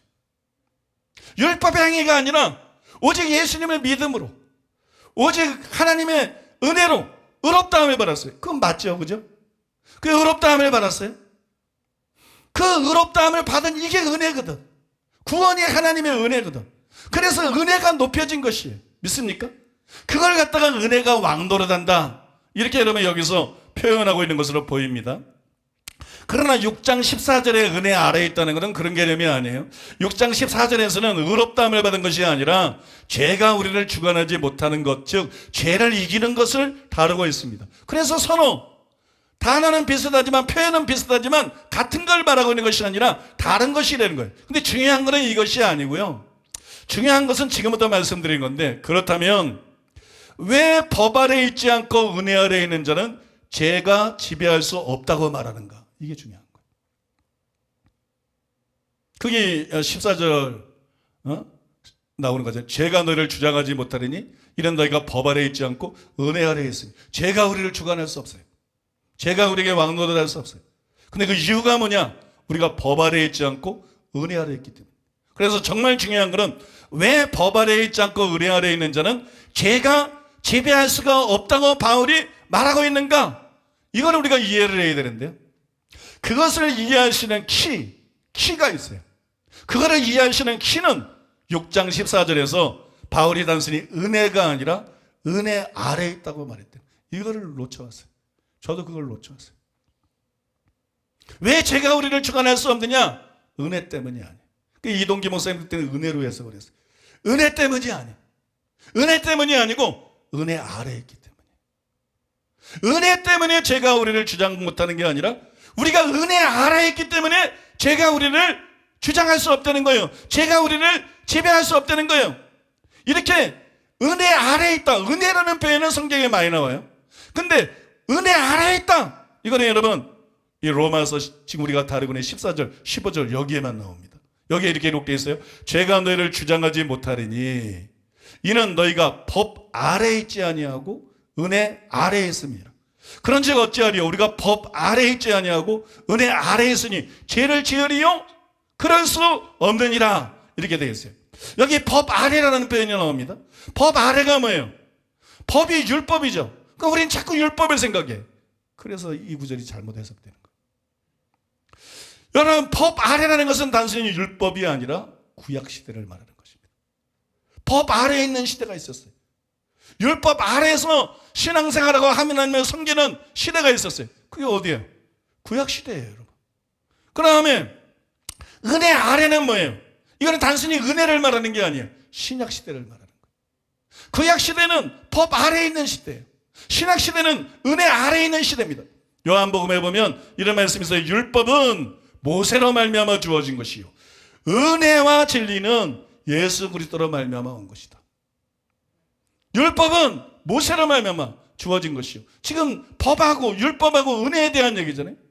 은혜와 진리는 예수 그리스도로 말미암아 온 것이다. 신약 시대는 은혜 시대라는 거예요. 구약 시대는 율법 시대고 신약 시대는 예수님이 가져온 은혜 시대입니다. 실제로 구약 시대를 율법 시대라고 부르고 신약 시대를 은혜 시대라고 부르지 않습니까? 그러면 여러분 이 구절에 나오는 은혜 아래는 은혜를 얘기하고 있는 게 아니라 은혜의 능력이나 힘을 단순히 얘기하고 있는 것이 아니라 시대를 얘기하고 있는 거예요. 법 아래도 시대를 얘기하고 있는 거고 은혜 아래도 시대를 얘기하고 있는 거예요. 즉 신약 시대를 말하고 있는 것이에요. 그러면 구약 시대는 뭐예요? 옛 언약 시대죠. 신약 시대는 뭡니까? 새 언약 시대입니다. 그러면 옛 언약이 구약에 이미 주어졌어요. 모세로 말미암아 주어졌어요. 율법이. 옛 언약이 주어졌는데 옛 언약이 있는데 왜 새 언약을 주신 거죠? 그거는 율법은 그림자예요. 율법은 모형이에요. 율법은 예표예요. 예수님을 예언하고 있는 거예요.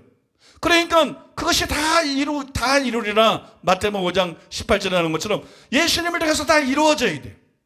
그것이 새 언약입니다. 믿습니까? 그래서 새 언약이 반드시 주어져야 되지만 또 하나의 이유가 있어요. 새 언약에 대해서 구약 선지자가 예언을 했는데 대표적인 사람이 예레미야하고 에스겔입니다. 시간 관계에서 제가 그런 본문들을 다 인용할 수는 없지만 예레미야와 에스겔이 새 언약을 예언한 것을 보면 옛 언약 아래서 하나님의 말씀대로 사는데 이스라엘 백성이 실패했어요.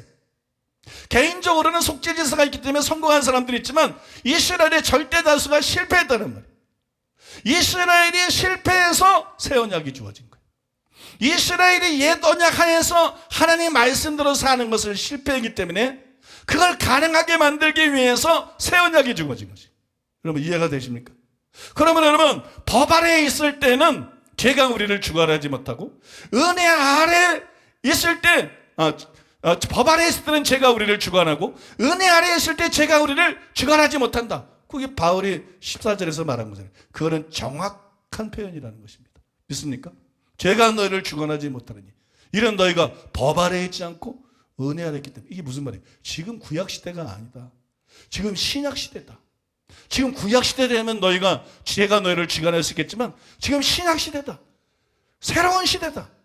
이 새로운 시대는 예수님을 통해서 너희 죄와 불법을 사하는 것뿐만 아니라 에스겔이 예언한 성령을 부어주셔서 너희 생각과 마음에 하나님의 법을 기록하는 시대다. 에스겔이 예언한 것처럼 내 시를 너희 속에 두어 내 율례와 규례를 지켜 행하게 하리니 바로 그 말씀이 이루어지는 시대다. 요엘이 말한 성령이 부어지는 시대다. 여러분 믿습니까? 지금은 성령 시대다. 신앙 시대다. 은혜 시대다. 지금은 성령 시대다. 결국 여러분 은혜 아래는 에스겔이 예언한 성령과 깊은 관련이 있어요. 그래서 죄가 주관하지 못한다고 한 것이. 이처럼 은혜 아래는 은혜를 설명한 것이 아니라 신약 시대에 대해서 말한 것입니다. 그 다음에 15절에 보면 지금 14절을 설명했는데요. 15절에 보면 그런즉 어찌하리요 우리가 법 아래에 있지 아니하고 은혜 아래에 있으니. 역시 법 아래 은혜 아래 그죠? 시대 얘기라는 거예요. 법 아래에 있지 아니하고 구약시대는 지나갔어요. 은혜 아래에 있으니 죄를 지으리요? 그럴 수 없느니라. 이것도 단순히 은혜가 아니라 시대와 관계된 질문이에요. 그 은혜 아래에 있다는 것은 결국 법 아래에 있지 않다는 것입니다. 우리가 법 아래에 있었는데 거기서 자유를 주셨다 그랬잖아요. 너에게 주신 자유를 아까 육체의 기회로 삼지 말라 그랬잖아요. 바울이 그거 말한 거거든요. 그러니까 여러분 은혜 아래에 있다는 것은 율법에서 자유케 된 거예요. 그래서 법 아래에 있지 않다는 것이에요. 그래서 이제 법 아래에 있지 않으니까 죄를 지어도 상관없지 않느냐, 죄를 지어도 괜찮지 않느냐, 이런 질문이 여기서 나온 것입니다. 물론 복음을 전체적으로 제대로 이해하면 이런 질문이 나올 수가 없어요. 복음을 3장에서 5장에서 설명한 것만 이해하면 율법 행위가 아니고 그죠? 우린 율법에서 벗어났고 율법은 폐해졌고 오직 믿음으로 하나님 은혜로 구원받아 이런 얘기만 계속 나오니까 그러니까 이런 질문이 나오는 거예요. 우리가 법 아래에 있지 않고 지금 은혜 아래에 있으니까 그러면 죄를 지어도 된다는 말이냐? 이거 나오는 거예요. 그러나 6장이나 8장에 나온 복음의 나머지 부분까지 설명을 다 듣고 나면 이런 질문이 절대로 안 나오죠. 그래서 이 질문이 6장에서만 나오는 거예요. 이 질문은 8장 이후에 절대로 안 나오는 거예요. 거기까지 설명 들으면 이런 질문은 정상이라면 누구도 할 수가 없는 것이에요. 여러분 믿습니까?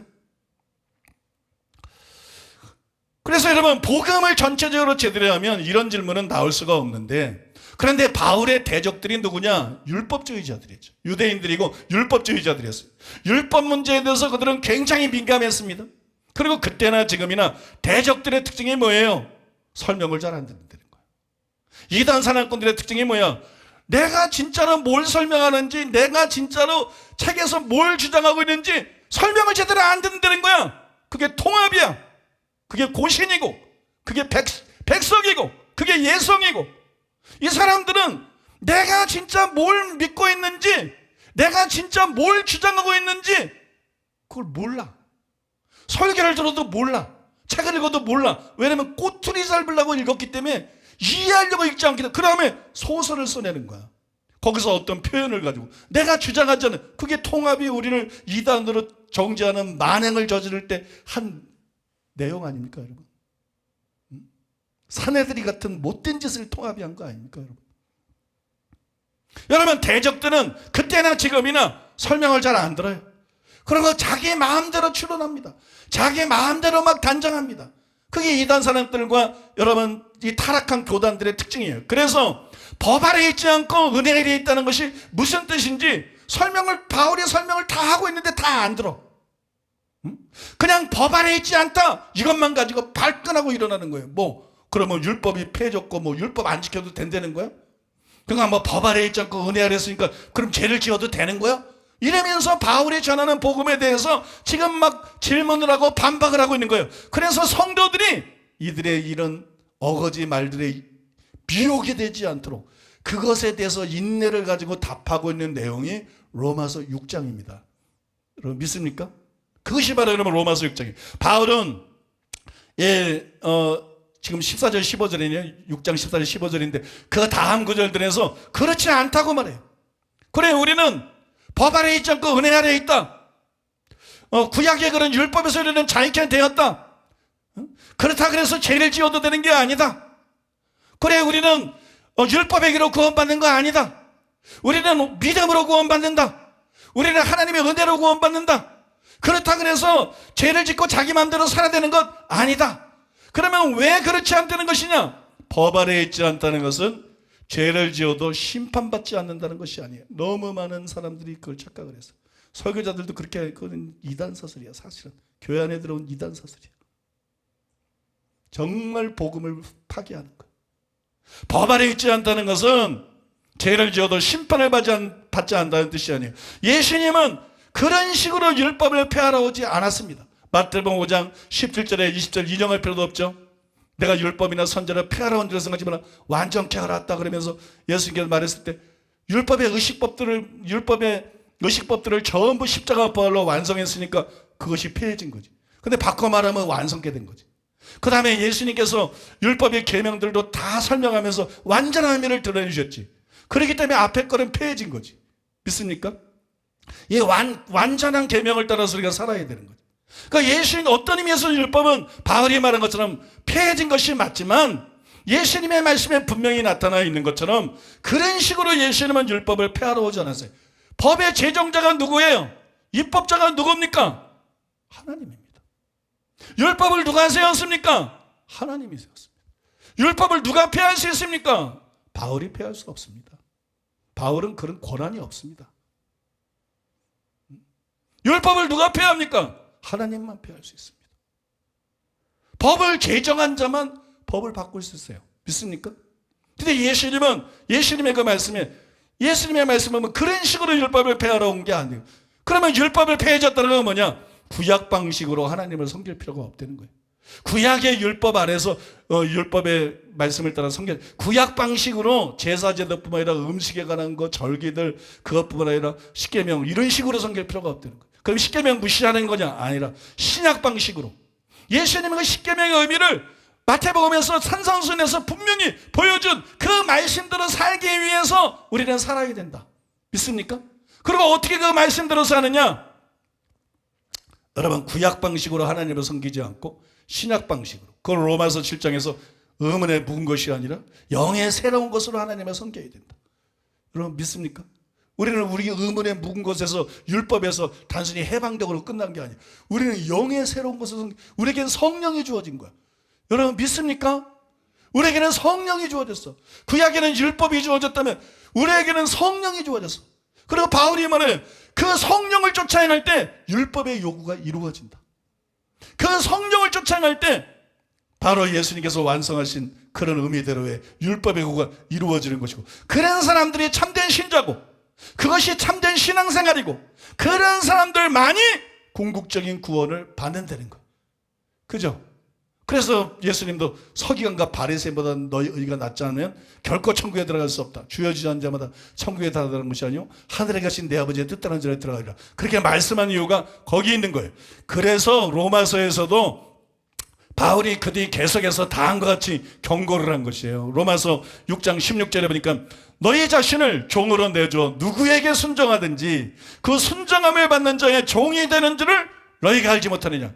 혹은 죄의 종으로 사망에 이르고 혹은 순종의 종으로 의에 이르느니라. 언제 바울이 그냥 믿음으로 구원받는 거, 은혜로 구원받는 거, 그러면 의롭다 안 받는 거, 그 사람은 무조건 다 천국 가고 그런 식으로 했습니까?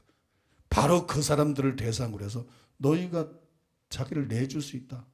의롭다함을 받았어도. 믿습니까? 너희가 자신을 내줄 수 있다. 죄에게 내줘서 죄의 종으로 하면 멸망당한다. 순종에게 자기를 내줘서 그래야 의에 이르고 궁극적인 구원에 이르게 된다. 분명히 말씀하고 있잖아요. 그러면 로마서 8장 12절 13절에도 여러분 잘 아는 말씀이죠. 그러므로 형제들아 우리가 빚진 자로 돼 육신에게 져서 육신대로 살 것이 아니라 너희가 육신대로 살면 반드시 죽을 것이로되.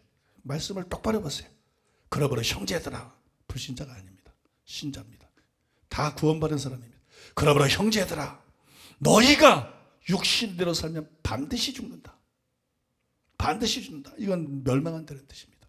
학자들이 참 궤변 들어두는데 좀 입을 꼬매야 되고, 이거는 여러분 멸망한다는 뜻입니다. 너희가 육신대로 살면 반드시 죽을 것이로되. 반드시 죽는다. 반드시 멸망한다. 반드시 지옥에 간다. 믿습니까? 영으로서 몸의 행실을 죽이면 살리니 무릇 하나님의 영으로 인도함을 받는 사람들은 하나님의 아들이라. 그 다음 구절이잖아. 그런 사람들만 하나님의 아들이다. 그런 사람들만 하나님의 자녀다. 그런 사람들만 천국 백성이다. 그런 의미 아닙니까 여러분? 이런 말씀들이 그 뒤에 그래서 나온다는 거예요. 이 구절들은 14절을 전통적으로 법 아래 있지 않으니 죄를 지어도 정죄를 받지 않는다. 그런 식으로 결코 해석할 수 없다는 걸 보여줍니다. 믿습니까? 바꿔 말해서 우리는 율법이 아니라 믿음으로 의롭다함을 받으니까, 하나님의 은혜로 구원을 받으니까, 지금은 구약시대가 아니고 신약시대니까 우리는 법 아래 있지 않고 은혜 아래 있으니까 이제 법에서 자유케 되면 우리는 은혜 아래 있으니까 죄를 지어도 되는 거 아니야? 우리는 의롭다함 받았으니까, 우리는 구원 받았으니까 이런 뭐 죄를 짓든 말든 그건 상급에 관한 것이고, 흔히 목사들이 떠들어대는 얘기, 그건 떠드는 거지. 흔히 수많은 부흥사들이 떠들어. 그건 죄를 짓든 안 짓든 순종하든 그건 순종하는 얘기고, 적어들이는 천국에 간다. 바울이 그걸 공격하고 있는 거예요. 그거는 이단이다. 간단히 얘기하면 복음의 반쪽을 파괴하는 것이다. 반쪽짜리가 복음을 가지고 사람들에게 전하면서 그 복음을 파괴하는 게 이단이지 뭐 딴 게 이단이. 그래서 사람들 지옥 보내는 게 이단이지 뭐 신천지만 이단이고 통일교만 이단이고. 사람 지옥 보내는 목사는 그것도 이단이에요. 믿습니까? 통합이 속해 있든 합동에 속해 있든 사람 지옥 보내는 교회는 그것도 이단이야. 믿습니까? 복음을 반쪽짜리만 전하면서 복음이라고 착각하고 오히려 온전한 복음자라는 것은 율법주의 이단이다, 헛소리하는, 이런 게 진짜 이단이 아니면 뭐가 이단이야? 그건 여러분 대단히 잘못된 것이에요. 이 구절은 말씀드린 것처럼 전통적으로 법 아래 있지 않으니 죄를 지어도 정죄를 받지 않은 식으로 결코 해석할 수 없다는 것을 보여주는 거예요. 그래서 우리는 복음 진리를 바르게 깨달아야 돼요. 믿습니까? 3장이나 5장에서 율법주의를 상대로 설명한 것뿐만 아니라, 복음을 설명한 것뿐만 아니라 6장이나 8장에서 무율법주의를 상대로 해서 복음을 설명한 것. 이 두 가지는 완전히 하나의 하나. 둘이 아닙니다. 둘이 아니고 하나입니다. 이게 복음입니다. 믿습니까?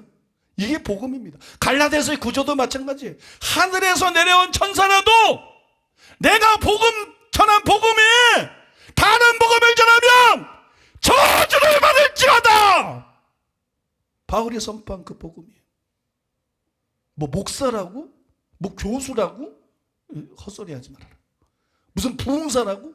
하늘에서 내려온 천사라도, 바울이 로마서에서, 바울이 갈라디아서에서 둘 다 먼저 율법주의를 대항해서 복음을 설명하고 변론하고, 그 다음에 무율법주의를 상대로 해서 복음을 설명하고 변호하고, 이거를 합한 온전한 복음과 다른 복음을 전하는 저주를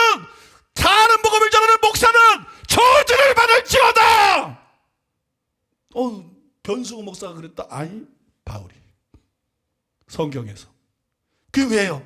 그렇게 중요한 거예요. 복음은 구원에 이르는 지혜입니다. 복음은 영혼들의 사활을 좌우하는 겁니다. 영혼이 천국 갈 거냐, 영혼이 지옥 갈 거냐를 좌우하는 것입니다. 복음은 사활적으로 절대적으로 중요한 것입니다. 그래서 복음을 엉터리로 전하는 자는 천사라도 저주를 받는 거예요. 믿습니까? 그 저주는 멸망을 말하는 거예요. 거기서 저주는 뭐 우리가 생각하는 저주가 아니라 멸망을 만든 거예요. 그래서 소경이 소경을 읽다면 둘 다 구렁텅이에 빠지는 거예요. 그 신자뿐 아니라 그 목사도 저주를 받는 거예요. 지옥불에 던져지게 되는 거예요. 여러분 믿습니까? 그래서 우리는 이걸 여러분 심각하게 받아들여야 됩니다. 우리는 이걸 아주 심각하게 받아들여야 돼요.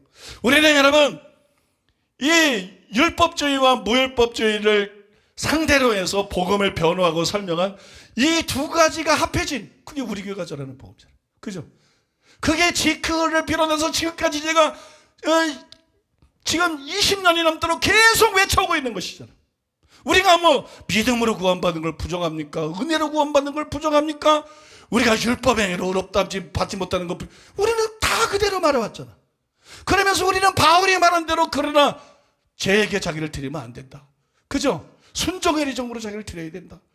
육신대로 살면 반드시 죽는다. 그럼 버림받는다. 한 번 구원은 영원한 걸 다 바울이 한 말이고 다 성경에 그대로 나와 있는 말이잖아요. 갈라디아서도 마찬가지고. 믿습니까? 여러분 이게 진짜 복음이라는 것이에요. 개신교가 이 복음으로 돌아와야 된다는 거예요. 루터의 복음이 아니고 칼빈의 복음이 아니고 바울의 복음으로. 믿습니까? 성경에 기록된 바울의 복음으로 제대로 여러분 돌아와야만 된다는 것이에요. 그래서 이런 올바른 복음, 온전한 복음을 바르게 깨닫고 그러면 어떻게 돼요?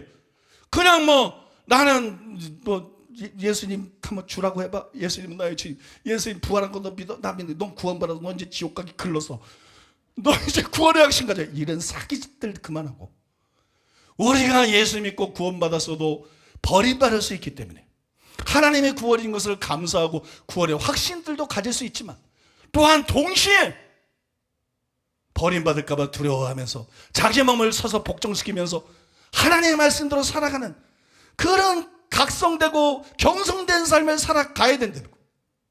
그래서 생명의 좁은 길로 끝까지 걸어가야 된다는 거예요. 여러분 믿습니까? 그런 복된 여러분 되시기를 예수님의 이름으로 축복합니다. 이제 여러분 다음 두 구절에 대한 로이드 존즈의 주장을 다룰 때가 되었어요. 로마서 6장 1절에 보면 그런즉 우리가 무슨 말하리요? 은혜를 더하게 하려고 죄 거하겠느냐? 15절에 보면 그런즉 어찌하리요? 우리가 법 아래에 있지 아니하고 은혜 아래에 있으니 죄를 지으리요? 그럴 수 없느니라. 이렇게 기록되어 있어요. 그는 즉 로이드 존즈는 바울이 칭의의 복음을 설명할 때 이런 공격들이 있었으니까 방금 전에 인용한 이런 공격들이 있었으니까 복음을 설명할 때 이런 오해와 반격이 일어나지 않으면 바울이 전한 복음을 전하고 있는 게 아니다. 그거는 참 복음이 아니라 거짓 복음이다. 이렇게 주장을 했어요. 그런데 방금 인용한 성경 말씀이 실제로 성경에 있으니까 이런 구절이 있으니까 그의 말이 진짜로 맞는 것 같아요. 논리적으로 도저히 반박할 수가 없어요. 저는 이것 때문에 굉장히 여러 해 동안 고민했어요. 몇 년 동안? 약 30년 동안. 약 30년 동안.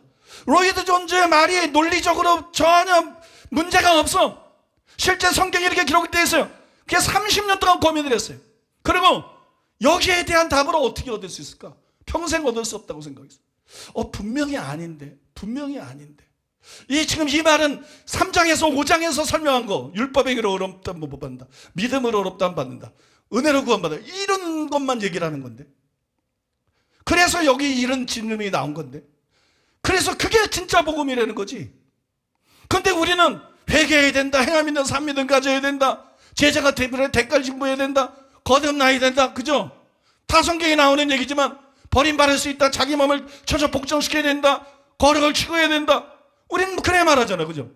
그러니까 이런 질문이 안 나오잖아. 우리가 은혜하였으니 죄를 지으리오 이런 질문이 나올 리가 없죠. 그죠? 근데 아닌데 분명히 성경이 이걸 말하고 있는데 우리가 전하는 진리를 바울도 베드로도 예수님도 성경의 모든 저자가 전부 얘기하고 있는데 근데 또 로이드 존즈가 말하는 거 보면 이게 맞다. 그리고 여기에 대한 답은 뭘까? 이거를 내가 설명할 수 없으면서도 받아들일 수가 없는 거야. 왜냐면 분명히 내가 가르치는 것이 성경에 같은 책에 분명히 나와 있으니까.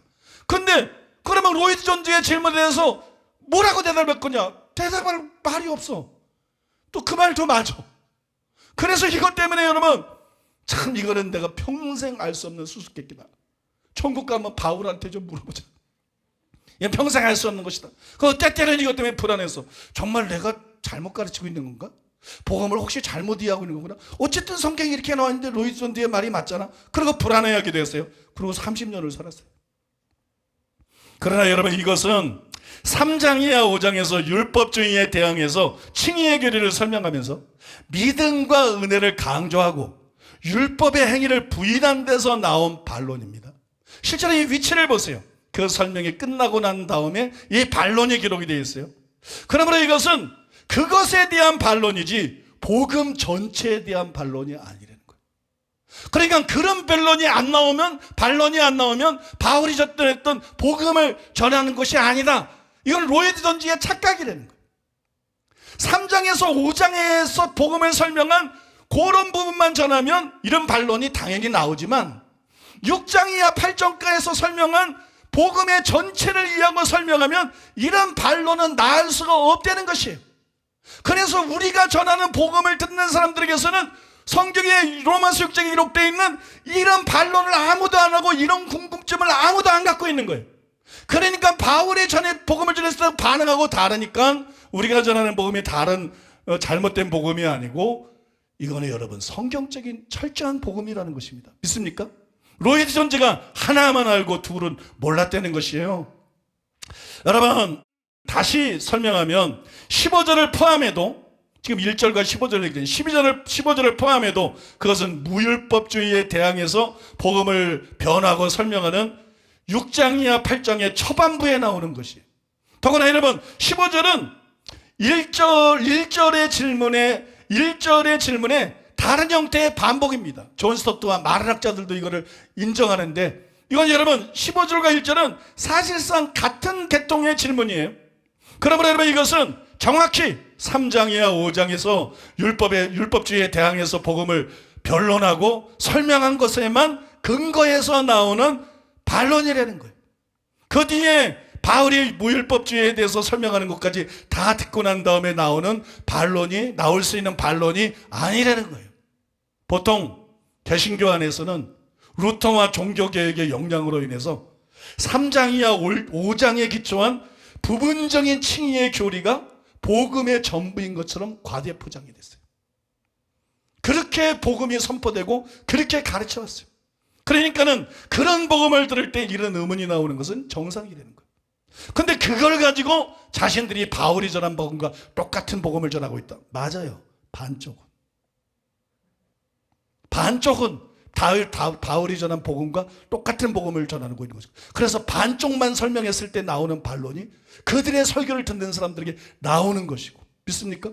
뭐 율법행위 아니고 믿음이고 뭐 의롭다 안 받고 은혜고 그러니까 뭐 마음대로 살아도 돼. 뭐 이거 질문이 당연히 나올 수 있잖아요. 그런 질문이 나올 수 있는데 그것이 자신들이 바울이 전했던 복음을 제대로 전하고 있다는 그런 증거는 아니라는 거예요. 그거를 바울이 전한 복음을 자신이 전하고 있다는 증거로 삼다면 그거는 진짜로 소경이기 때문이라는 거예요. 눈멀고 분별력이 없고 이해력이 없기 때문에 그런 망상에 빠져 있다는 거예요. 믿습니까? 반면에 우리 교회는 3장에서 5장뿐만이 아니라 6장에서 8장도 제대로 소화한 상태에서 총체적인 복음을 전합니다. 온전한 복음을 전합니다. 그래서 그런 의문이 안 나올 수밖에 없어. 믿습니까? 그러니까 우리의 설교를 들으면 우리가 전하는 복음을 들으면 그런 의문이 안 나오니까 너희는 바울이 전했던 복음을 전하는 게 아니다. 다른 복음이다. 이것도 눈먼 소경이나 할 수 있는 헛소리라는 것입니다. 믿습니까? 우리는 오히려 3장에서 5장뿐만 아니라 6장에서 8장, 갈라디아서 말하면 2장에서 3장뿐만 아니라 5장에서 6장에서 바울이 말한 그 복음에 대해 설명한 모든 것을 이해하고 그거를 조합해가지고 그거를 완벽하게 조립해서 성경이 계시하고는 바울의 복음을 그대로 전하고 있기 때문에 그런 반론이 안 나온다는 것이. 여러분 이제 이해가 되시죠? 오늘 제가 설명한 거를 이게 설교 준비를 한 게 아니기 때문에 내가 깨달은 거 녹취한 거를 이렇게 말만 다듬어서 나온 거라서 그 대신 이게 강점이 뭐냐면 진짜 엑기스가 들어있는 거예요. 설교를 준비하면 뭐 인용도 하고 설명도 하고 되게 길어지거든. 근데 이게 지금 굉장히 이게 엑기스가 들어있는 거예요. 그래서 여러분들이 정말 이 바울이 로마서에서 갈라디아서에서 예수 그리스도께서 그에게 계시하신 복음, 그 복음이 뭔지에 대해서 이 짧은 설교가 여러분들에게 확연하게 보여지고 완벽한 분별력을 갖다 주는 거예요. 믿습니까? 로이드 존즈 같은 세계적인 설교자의 그 말이 얼마나 이게 반쪽만 보고 말한 말이고 부당한 말인지, 그죠? 반쪽에 대해서 적용을 시키는 모르지만 복음 전체를 상대로 로이드 존즈는 그 얘기를 하고 있기 때문에 그게 얼마나 어리석은 얘기인지를 여러분들이 분별할 수 있게 되고, 이게 여러분 지금 여러분들에게 엄청난 분별과 이해에게 주어지는 얘기를 듣고 계십니다. 그래서 여러분, 사랑하는 여러분, 아까 말씀드렸잖아요. 이거 제가 알고 싶어서 한 것도 아니고 그냥 이동기 목사님 강의 듣다가 뭐 궁금하게 해서 여기까지 왔는데, 사실은 이 로이드 존즈의 이런 주장에 대한 궁금증을 해결하기 위해서 연구한 건 아니거든요. 근데 하고 보니까 그게 풀렸더라고요. 근데 그거는 저에게 있어서는 완전히 기적 같은 일이에요. 기적 같은 일. 어떤 주석을 봐도 답이 없고 다 로이드 존즈하고 비슷한 얘기들을 주로 하는데, 근데 우리 설교를 듣는 사람들은 그런 질문하는 사람 하나도 없고, 그럼 우리는 정말 잘못된가? 문제가 있나? 이런 생각을 할 수밖에 없잖아요. 성경이 기준이지 내가 기준이 아니잖아요. 성경이 기준이지 내가 전하는 게 기준이 아니잖아요. 그러니까 성경에 분명히 기록되어 있는데 왜 우리가 복음을 전할 때는 이런 반응이 없나? 이걸 내가 진짜로 오랫동안 고민해 왔거든요. 근데 이게 풀렸다고. 이게 여러분 하나님이 주시는 이게 기적이라고. 기적 같은 일이라고. 마지막 세 번째로, 이제 중요한 설명은 끝났고요. 5분 안에 끝내겠는데 시간 별로 안 갔네. 마지막 세 번째로 로마서 8장 31절이야 39절의 견인의 교리입니다. 다 아시죠? 로마서 끊을 자가 없다 이래가지고 그 사랑을 끊을 자가 없다, 그래서 한 번 구원은 영원한 구원이다, 뭐 그렇게 말하는데, 바울은 그 전에 이미 로마서 8장 이전에 견인의 교리에 대해서 로마서에서 그렇게 썼어요. 아까 6장 16절, 8장 12절, 13절 읽어드렸어요. 죄의 종, 의의 종, 그죠? 너희가 육신대로 살면 반드시 죽을 것이로되, 이게 다 신자를 대상으로 한 것이고 멸망할 수 있다는 것이니까 칼빈은 100% 틀린 거죠. 믿습니까? 한 번 구원은 영원한 구원이 아니라는 것이, 이 장로교가 틀렸다는 것이 여기 분명하게 드러나는 것이고, 그 이제 앞에 이제 이런 견인의 교리에 대해서 분명히 얘기를 했다는 거예요. 그러니까 로마서 8장 31절이야 39절에서 바울이 앞에서 얘기한 걸 뒤집어 엎어가지고 그걸 부인하고 뭐 아니야 사실은 뭐 한 번 구원은 영원한 구원이야, 그런 얘기를 하고 있는 거는 절대로 아니라는 거예요. 그러니까 이 구절이 견인을 보장하는 것이다 생각하는 것 자체가 너무 단세포적인 생각이 되는 거예요. 앞에서 이미 구원받은 사람이 버림받을 수 있다는 것을 거듭 얘기를 했기 때문에 다른 말을 하고 있는 것이 아니고 그런 뜻이 아니라는 거예요. 그 다음에 바로 직전에서 로마서 8장 31절이야 39절 바로 직전이니까 29절과 30절이죠. 29절과 30절에서 바울이 이렇게 썼어요. 하나님이 미리 아신 자들을 또한 그 아들의 형상을 본받게 하기 위하여 미리 정하셨으니, 선택이죠. 이는 그런 많은 형제 중에서 맏아들이 되게 하려 하심이라. 또 미리 정하신 그들을, 예정이죠. 그들을 부르시고 또한 부르신 그들을 또한 의롭다 하시고 의롭다 하신 그들을 또한 영화롭게 하셨느니라. 그러니까 그 전까지 구원의 서정에 대해서, 그죠? 구원의 서정에서 칭의하고 성화하고 영화까지 그 3장에서 8장까지 계속 이렇게 설명해 오다가 지금 주제가 바뀌었어요. 선택이 나왔어요.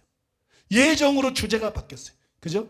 예정으로 주제가 바뀌고 난 직후에 31절이나 39절에서 하나님이 택하신 자들을 누가 정죄하리요? 예정된 사람에 대해서 얘기하는 거예요. 31절에 39절에 누가 하나님의 택하신 자를 정죄하리요? 그냥 신자가 아닙니다. 선택받은 사람 얘기입니다. 예정된 사람 얘기입니다.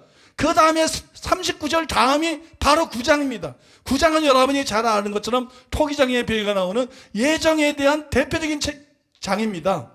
그 다음에 10장이 나오고 11장이 나오는데 11장에도 은혜를 따라 택하심을 받은 자가 있느니라 그러면서 예정에 대해서 또 계속 설명하고 있어요. 그러니까 이것은 예정 안에 들어가 있는 것이고 이거는 예정된 사람에 대한 것이에요. 그리고 예정된 사람은 절대로 하나님의 사랑에서 끊어지지 않습니다.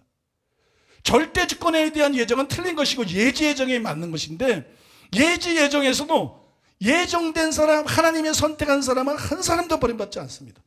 한 사람도 버림받지 않고 한 사람도 멸망받지 않습니다. 근데 이거는 예지 예정이기 때문에 그냥 하나님이 무조건 지켜주는 게 아니라 이 사람들이 하나님의 말씀을 따라 자기 몸을 쳐서 복종시키는 사람이 되었기 때문에 하나님이 거기까지 다 보시고 그 사람을 선택하신 거예요. 그 사람을 구원할 은혜로 회개시키고 은혜로 믿게 하고 은혜로 거듭나게 하고 은혜로 거룩하게 하고 믿습니까? 그렇게 하기 위해서 선택하시고 그의 구원을 위한 목적을 세우신 것이 믿습니까? 그게 예정이란 말이에요.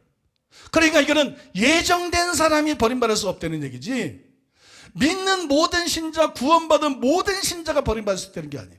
그럼 구원받은 신자고 예정된 사람하고 다르냐? 다릅니다. 구원받은 사람 속에 예정된 자가 있습니다. 그러나 구원받은 사람 속에 많은 사람이 예정되지 않은 사람입니다. 그래서 한 번 구원은 영원한 구원이 아닌 거예요. 구원받은 사람 중에서 배교하는 사람도 나오고 구원받은 사람 중에서 타락하는 사람도 나오고 구원받은 사람 중에서 버림받는 사람도 나오는 것이에요. 여러분 그런 게 어딨냐? 그런 게 성경에 있어요. 여러분 예수님께서 씨 뿌리는 비유를 말씀했는데 누가복음 8장에 보면 이렇게 말씀했어요. 바위 돌밭에 대해서 13절에 보니까 바위에 있다는 것은 말씀을 들을 때 기쁨으로 받으나 뿌리가 없어 잠깐 믿다가 시련을 당할 때 배반하는 자요. 돌밭이 뭐냐? 복음을 들었어요. 믿었어요. 그러면 믿으면 몇 분을 믿어야 구원받아요? 여러분 믿으면 몇 시간 믿어야 구원받고 믿음을 며칠 믿어야 구원받죠? 믿으면 즉각 구원받는 거예요. 믿습니까? 근데 이 사람은 믿기는 믿었어. 구원을 받았어요. 근데 잠시 믿었어. 한동안만 믿었어. 왜냐하면 핍박이 안 왔으면 계속 믿을 텐데 제자로서 대가를 지불할 마음이 없어요. 핍박까지 감수하면서 예수님의 마음이 없어요. 그래서 배반했다 그래. 배반. 이 사람이 진짜 믿은 사람이고 이 사람이 진짜 구원받은 사람이니까 배반이지. 그렇지 않으면 배반이라는 말을 쓸 수도 없는 거예요. 이렇게 하면 성경은 구원받은 사람 중에 버림받은 사람이 있다는 것을 분명히 말하고 있는 거예요. 그래서 우리가 말하는 건 뭐냐? 구원받는 사람 중에서 버림받는 사람이 있다. 믿습니까? 근데 로마서 8장에서 나온 건 뭐냐? 이거는 구원받는 사람은 절대로 버림받지 않아. 이게 아니라 구원받은 사람 중에서 예정된 사람은 절대 버림받는 일이 없다. 근데 하나님이 일방적으로 그를 보호해 주는 것이 아니라 절대 주권에 의한 예정이 아니라 예지 예정이다. 그래서 우리는 이 땅에 살아갔을 때 구원받을 것을 두려워하면서 내가 하나님이 나를 택했는지 안 택했는지 우리가 직접적으로 알 수가 없잖아. 그죠? 그러니까 여러분 너희의 부르심과 택하심을 베드로가 말한 것처럼 굳게 하라. 너희 부르심과 택하심을 굳게 하라. 하나님의 부르심 택하심은 굳어 있어요. 그건 하나님 입장이 아니라 우리 입장이에요. 믿습니까? 그러니까 여러분 우리는 자기 마음을 쳐서 복종시키면서 하나님의 말씀대로 살아가야만 되는 거예요. 이 로마서 8장 31절이나 39절에 대한 설명은 전에 설명한 것에 대해서 변동이 없어요. 그때도 뭐 제대로 설명을 했기 때문에 지금 이해할 수 있게 핵심만 말씀드려요. 그때는 더 자세히 설명해 드렸겠지만 지금은 이해할 수 있게 여러분들에게 핵심만 말씀을 드린 것이. 사랑하는 여러분, 우리 교회 성도들은 놀라지도 않아. 왜냐하면 놀라운 말씀들을 하도 많이 들어가지고 놀라지도 않는데 이게 오늘 여러분께 나눈 말씀은 여러분 정말 엄청난 빛입니다. 엄청난 빛이고 분별력이고 여러분 보호합니다. 물론 여러분 전적으로 하나님의 은혜입니다. 제가 뭘 알겠어요. 전적으로 하나님 은혜고 은혜고 오직 은혜고 감사한 것인데 오늘 말씀을 통해서 이제 여러분들이 진정한 복음이 뭔지를 알았고 믿습니까? 복음이 얼마나 중요한 거. 또 우리 교회에서 전파되는 복음이 누가 뭐라 그래든 성경하고 맞잖아. 하나님 말씀하고 맞잖아. 하나님의 판단과 하나님의 생각하고 맞잖아. 믿습니까? 그리고 한 번 구원은 영원한 구원이 아니고 여러분들이 분명히 알게 되었으므로 이 말씀을 따라서 신앙생활하고 살고 행함에 대한 산믿음을 가지고 거룩을 추구하고 주님을 더 사랑하고 이웃도 사랑하고 원수와 핍박자까지 사랑하면서 살아가서 꼭 저 천국에 가는 여러분 다 되기를 예수님의 이름으로 축복합니다. 우리 들은 말씀 기억하면서 다 같이 기도하겠습니다. 하나님 감사합니다. 너무나 귀한 말씀 연달아 듣게 하시니 감사합니다. 영광의 아버지, 영광의 하나님, 우리를 자녀 삼아 주셔서 감사드립니다. 우리를 자녀 삼아 주시고 너는 여기까지만 나를 따라라고 말씀하지 않고 나의 영광에 참여하라, 나를 닮아라, 내 마음을 품어라.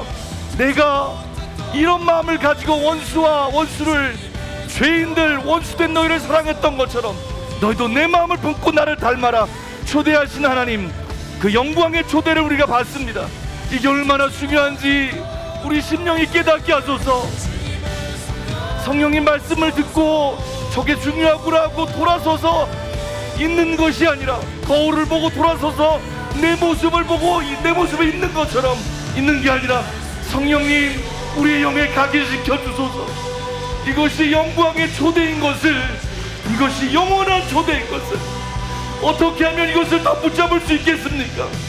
이 말씀이 내 심령에 새겨져서 이것이 엄청난 초대인 것을, 원수를 사랑해라, 핍박자들을 위해서 기도해라, 이것이 단순히 의무가 아니라 영광의 초대인 것을 알게 하여 주시옵소서. 주님, 성령께서 우리의 마음을 새롭게 하여 주셔서 이 영광의 초대를 향해서 가게 하여 주시옵소서. 세상 기준이 뭐가 중요합니까? 사람들이 인정하는 게 뭐가 중요합니까? 주님, 내가 영원한 그 나라에 갔을 때 이 중요성을 보고 그때 내가 더 주님을 추구할 걸, 주님 기회 있을 때 주님을 더 닮을 걸, 하나님 얼마나 후회하겠습니까? 주여, 우리의 심령을 열어주소서. 보는 눈, 듣는 귀, 꾀나는 마음을 주시고 하나님 말씀 듣고 떨 수 있게 하여 주시고, 이것이 얼마나 중요한 기회인지 알고 성령님 우리의 영에 이 말씀을 각인시켜 주시옵소서. 하나님, 온전한 복음, 온전한 진리, 이것이 얼마나 영혼들에게 사발적으로 중요한지, 영원한 천국과 지옥을 가르는 이 온전한 복음을 듣게 하시니 감사드립니다. 로마서를 통해서 이것이 바울이 전한 진짜 복음이 무엇인지 진리를 밝히 드러내신 주님 감사합니다.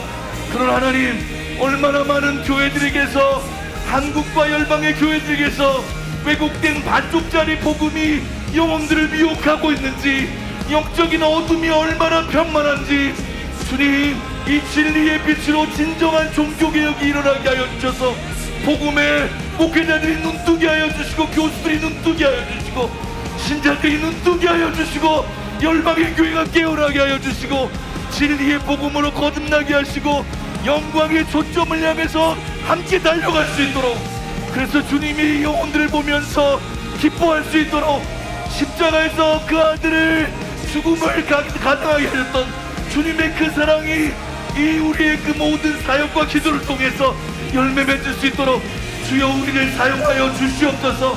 하나님, 이 귀한 복음, 이 귀한 초점을 놓치지 않도록 성령님이 기도 가운데 우리의 심령을 뒤흔들어 주시옵소서. 아버지, 우리의 마음과 생각을 새롭게 하여 주시옵소서. 귀한 말씀을 들었습니다. 하나님, 온전한 복음을 저희가 들었습니다. 그 말씀을 듣고 책임있게 우리가 그 말씀대로 행하여 실천하며 살아갈 수 있도록 하나님 은혜 위에 은혜를 부어 주시옵소서. 진리가 얼마나 중요한지, 진리의 말씀이 바르게 전파되는 것이 얼마나 중요한지, 영혼들이 죽고 사는 것이 달려있는데, 내 영혼이 하나님 앞에 끝까지 구원을 받는 것이 달려있는데, 하나님 이 말씀 흘려 떠내려 보내지 않도록 하나님 우리의 말씀에, 우리의 영 안에 이 말씀을 새기고 하나님 그리스도의 율법 아래에 있는 자로서 하나님 우리가 그 말씀대로 살아갈 수 있도록 은혜를 부어 주시옵소서. 성령을 우리에게 부으시고 우리에게 새 언약을 주셔서 우리의 마음과 생각에 그 말씀대로 살 수 있는 은혜를 부어 주셨사오니 하나님 아버지, 우리의 오늘 들은 이 말씀대로 살아낼 수 있는 그 은혜를 부어 주시옵소서. 예수님이 전하신 그 복음이, 바울이 전한 그 복음이 실제가 되어 우리의 삶에 그대로 역사하여 나타날 수 있도록 하나님 우리에게 은혜를 부어 주시옵소서. 아버지요, 우리에게 부어주신 이 놀라운 영광스러운 이 복음, 아버지 아버지와 바울이 우리에게 전해준 온전한 이 복음이 하나님의 우리의 삶을 송두리째 바꾸게 하시고 하나님이여 한국 교회를 완전히 변화시킬 수 있도록 아버지와 열방의 교회들 가운데 세일을 행하여 주시옵소서. 하나님이여 우리를 영광에 이르도록 이끄시고 인도하시는 아버지, 하나님은 우리의 진정한 아버지가 되십니다. 아버지의 영광을 대변하고 하나님 우리가 거듭나며 새 사람이 될 뿐 아니라 하나님의 그 영광을 날마다 바라보며 하나님이여 거룩하게 성화되고 새 사람이 되어 하나님의 담대한 삶으로 날마다 나아갈 수 있는 은혜 하나님이 우리에게 쏟아부어 주시옵소서. 아버지 우리가 영화롭게 되는 그날까지 하나님 우리가 절대로 하나님이 우리에게 주신 이 기회를 육체의 기회로 삼지 않게 하시고 아버지여 하나님 성령의 인도하심을 따르며 성령의 순종의 종이 되어서 날마다 주님을 따르는 삶 하나님이여 생명의 길을 따르는 좁은 길을 걸어가는 삶을 하나님이 우리의 남은 생애 동안 반드시 살아낼 수 있도록 주님의 시간 우리에게 은혜를 베풀어 주시옵소서. 아버지여 눈을 열어주시고 우리의 심령이 깨닫는 마음을 부어주셔서 반드시 복음의 삶을 온전히 살아갈 수 있는 은혜를 하나님 우리에게 물붓듯이 부어주시옵소서. 아버지 하나님의 영광을 내가 그 영광을 사모합니다. 하나님 너는 나를 사랑하느냐? 너는 진짜 나를 닮기 원하느냐? 하나님의 물으심이 제 심령을 강타하고 나의 모습을 돌아보며 나의 초점이 빗나간 것을 보며 하나님 앞에 눈물로 은혜로 주님을 구합니다. 나는 주님 닮기 원합니다. 나는 주님이 나를 주님 닮도록 불러주신 그 은혜를 절대로 헛되게 하지 않을 것입니다. 하나님 예수님을 바라봅니다. 아버지를 영화롭게 하셨던 예수님을 바라봅니다. 무엇을 이 땅에서 더 갖기를 원하고 무엇을 더 추구하고 누구를 용서할 수 없고 어찌 원수를 핍박자를 품지 못하겠습니까? 내 마음의 내 중심이 하나님이라면 아버지 닮는 것이라면 그 일을 못한다 할 수 없는데 아버지 우리의 빗나간 초점을 다시금 주님께로 고정시킵니다.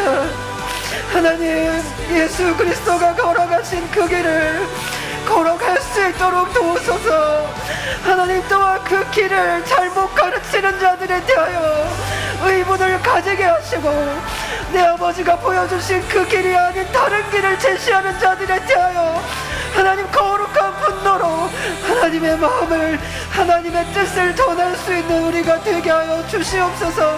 분명한 뜻을 알게 하소서. 분명한 목표를 가지게 하소서. 하나님 우리가 그런 사람 될 수 있도록 하나님 오늘도 우리를 붙잡으시고 주님으로 채워주시며 그 영광 안에 걸어가며 그 영광으로 살아가는 자들이 될 수 있도록 아버지 함께하여 주시옵소서.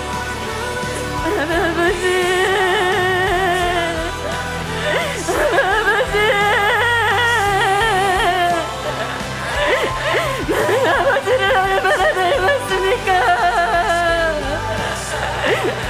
내 안에 아버지의 영상을 얼마나 이루어가고 있으니까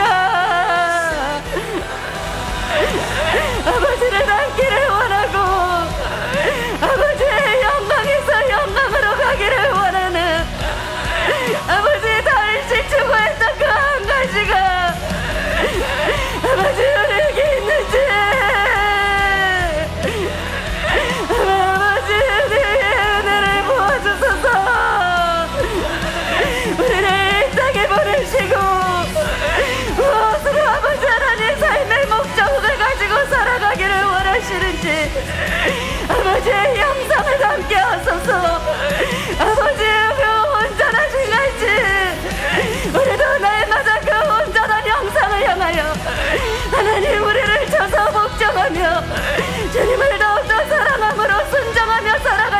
주시는 은혜, 하나님 그 은혜를 보시고 부어주시옵소서. 아버지 감사드리고 찬양드리고 경배드립니다. 우리에게 이 놀라운 말씀을 주셨사오니 하나님, 우리가 무엇을 목적으로 삼고 살아가야 될지 다시 한번 우리의 마음에 각인시켜 주신 것을 감사드리고 찬양드립니다. 하나님, 우리의 관심은 어디에 있습니까? 우리의 인생의 목적은 어디에 있습니까? 우리가 예수님을 믿는 목적이 어디에 있습니까? 아버지, 우리의 진정한 목적은 하나님을 목적 삼고 살아갈 수 있게 하소서. 영광스러운 그 주님을 닮는 것이 우리의 진정한 목적이 되게 하여 주시옵소서. 오직 예수 그리스도로 옷 입는 삶을 살게 하여 주시옵소서. 온유하고 겸손한 주님을 닮게 하시고 그 영광스러운 하나님 아버지의 성품을 닮아가는 것이 우리의 삶의 목적이 되게 하여 주시옵소서. 주의 얼굴을 구합니다. 여호와의 얼굴을 구하는 삶을 살기를 원합니다. 그 영광 안에서 영광스러운 주님을 닮아 영광에서 영광으로 이르는 삶으로 나아갈 수 있는 저희들이 삶이 될 수 있도록 하나님 역사하여 주시옵소서. 우리의 삶이 끝까지 영생을 취하고 그 구원에 이르기까지 주님 닮은 모습으로 살아가다가 하나님 해와 같이 빛나는 저희들 되게 하여 주시옵소서. 하나님, 할 수 없다고 우리가 아버지 부정적인 생각에 우리의 마음을 스스로 그렇게 하지 않게 하소서. 진정으로 우리를 도우시는 성령님을 도와 진리의 말씀 안에서 뿌리가 깊고 터가 굳건하게 서는 진실로 뿌리 깊은 나무로 참 신앙인으로 견고히 설 수 있는 저희들 될 수 있도록 하나님 은혜를 부어주시옵소서. 이 말씀 앞에 하나님, 우리가 두렵고 떨림으로 섭니다. 하나님 아버지, 가르치는 자의 입장에 서 있는 수많은 목회자들을 기억하여 주시옵소서. 한국교회를 기억하여 주시옵소서. 하나님 아버지, 무율법주의로 변해버린 기독교가 새롭게 되어질 수 있도록 바른 복음, 온전한 복음 위에 설 수 있도록 그리하여 수많은 기독교인들이 아버지 하나님, 안일한 신앙에 빠져 지옥으로 가는 것이 아니라 영생을 얻기까지 하나님 이 말씀이 실제적으로 바르게 전파되어질 수 있도록 하나님 진리로 새롭게 될 수 있도록 일하여 주시옵소서. 우리가 그 일을 위하여 우리 스스로가 바로 서기를 원합니다. 우리가 이 일을 위하여 하나님 닮는 삶을 살아가기를 원합니다. 영광스러운 주님을 닮고 살아갈 때 진리 위에 굳게 선 하나님의 나라가 되게 하여 주시옵소서. 하나님, 이 복음이 진실로 바르게 전파되어져서 하나님이 원하시는 세상, 하나님이 기뻐하시는 세상, 여호와의 이름이 높임을 받는 기독교로, 한국교회로, 전세계 열방으로 하나님 새롭게 되어질 수 있도록 이 말씀 제대로 전파될 수 있도록 진리가 회복될 수 있도록 아버지 역사하여 주시옵소서. 하나님 아버지의 말씀을 사용하셔서 하나님, 우리를 완전히 새롭게 주님의 형상으로 변화시켜 주시옵소서. 아버지의 형상을 담는 참된 자녀들로 살아가게 하여 주시옵소서. 영광의 아버지의 그 형상, 하나님이 우리 신자들에게 그 아버지의 형상이 있게 하시고 날마다 그 형상이 회복됨으로 말미암아 하나님이여, 이 땅의 기독교의 형상이 온전히 회복될 수 있는 하나님이여 그 은혜를 쏟아부어 주시옵소서. 이 땅의 신자들이 참으로 아버지의 영광스러운 형상으로 바뀌게 하시고 아버지 목회자들이 완전히 변화된 형상으로 주의 바른 복음을 삶으로 삶아 전하게 하시고 하나님이여, 이 땅에 하나님이 참으로 이루기를 원하시는 참된 기독교가 하나님이여 이루어지게 하여 주시옵소서. 진정으로 주님을 닮는 아버지의 참된 자녀가 되는 그것을 목적으로 아버지의 그 영광에 이르는 삶을 살아가는 것만이 하나님의 우리의 참되고 절실한 간절한 소원이 될 수 있도록 하나님의 우리의 신령 가운데 쏟아부어 주시옵소서. 아버지의 초청, 하나님의 영광스러우신 그 초청이 하나님의 우리의 삶 가운데 유일한 삶의 목적이 되게 하여 주시고 아버지와 날마다 그 빛을 따라가는 하나님의 빛의 자녀들로 다 변화되게 하여 주시옵소서. 하나님, 우리가 하나님의 이끌어진 형상을 온전한 형상으로 보여주는 삶을 살게 하여 주시옵소서. 한국교회를 개혁시키고 이 땅을 변화시키며 하나님의 그 아름다우심을 이 땅이 볼 수 있도록 전하며 가르치는 자들로 살아갈 수 있도록 주님 은혜를 부어 주시옵소서. 감사드립니다. 이 모든 말씀 우리 주 예수 그리스도 이름으로 기도합니다. 아멘.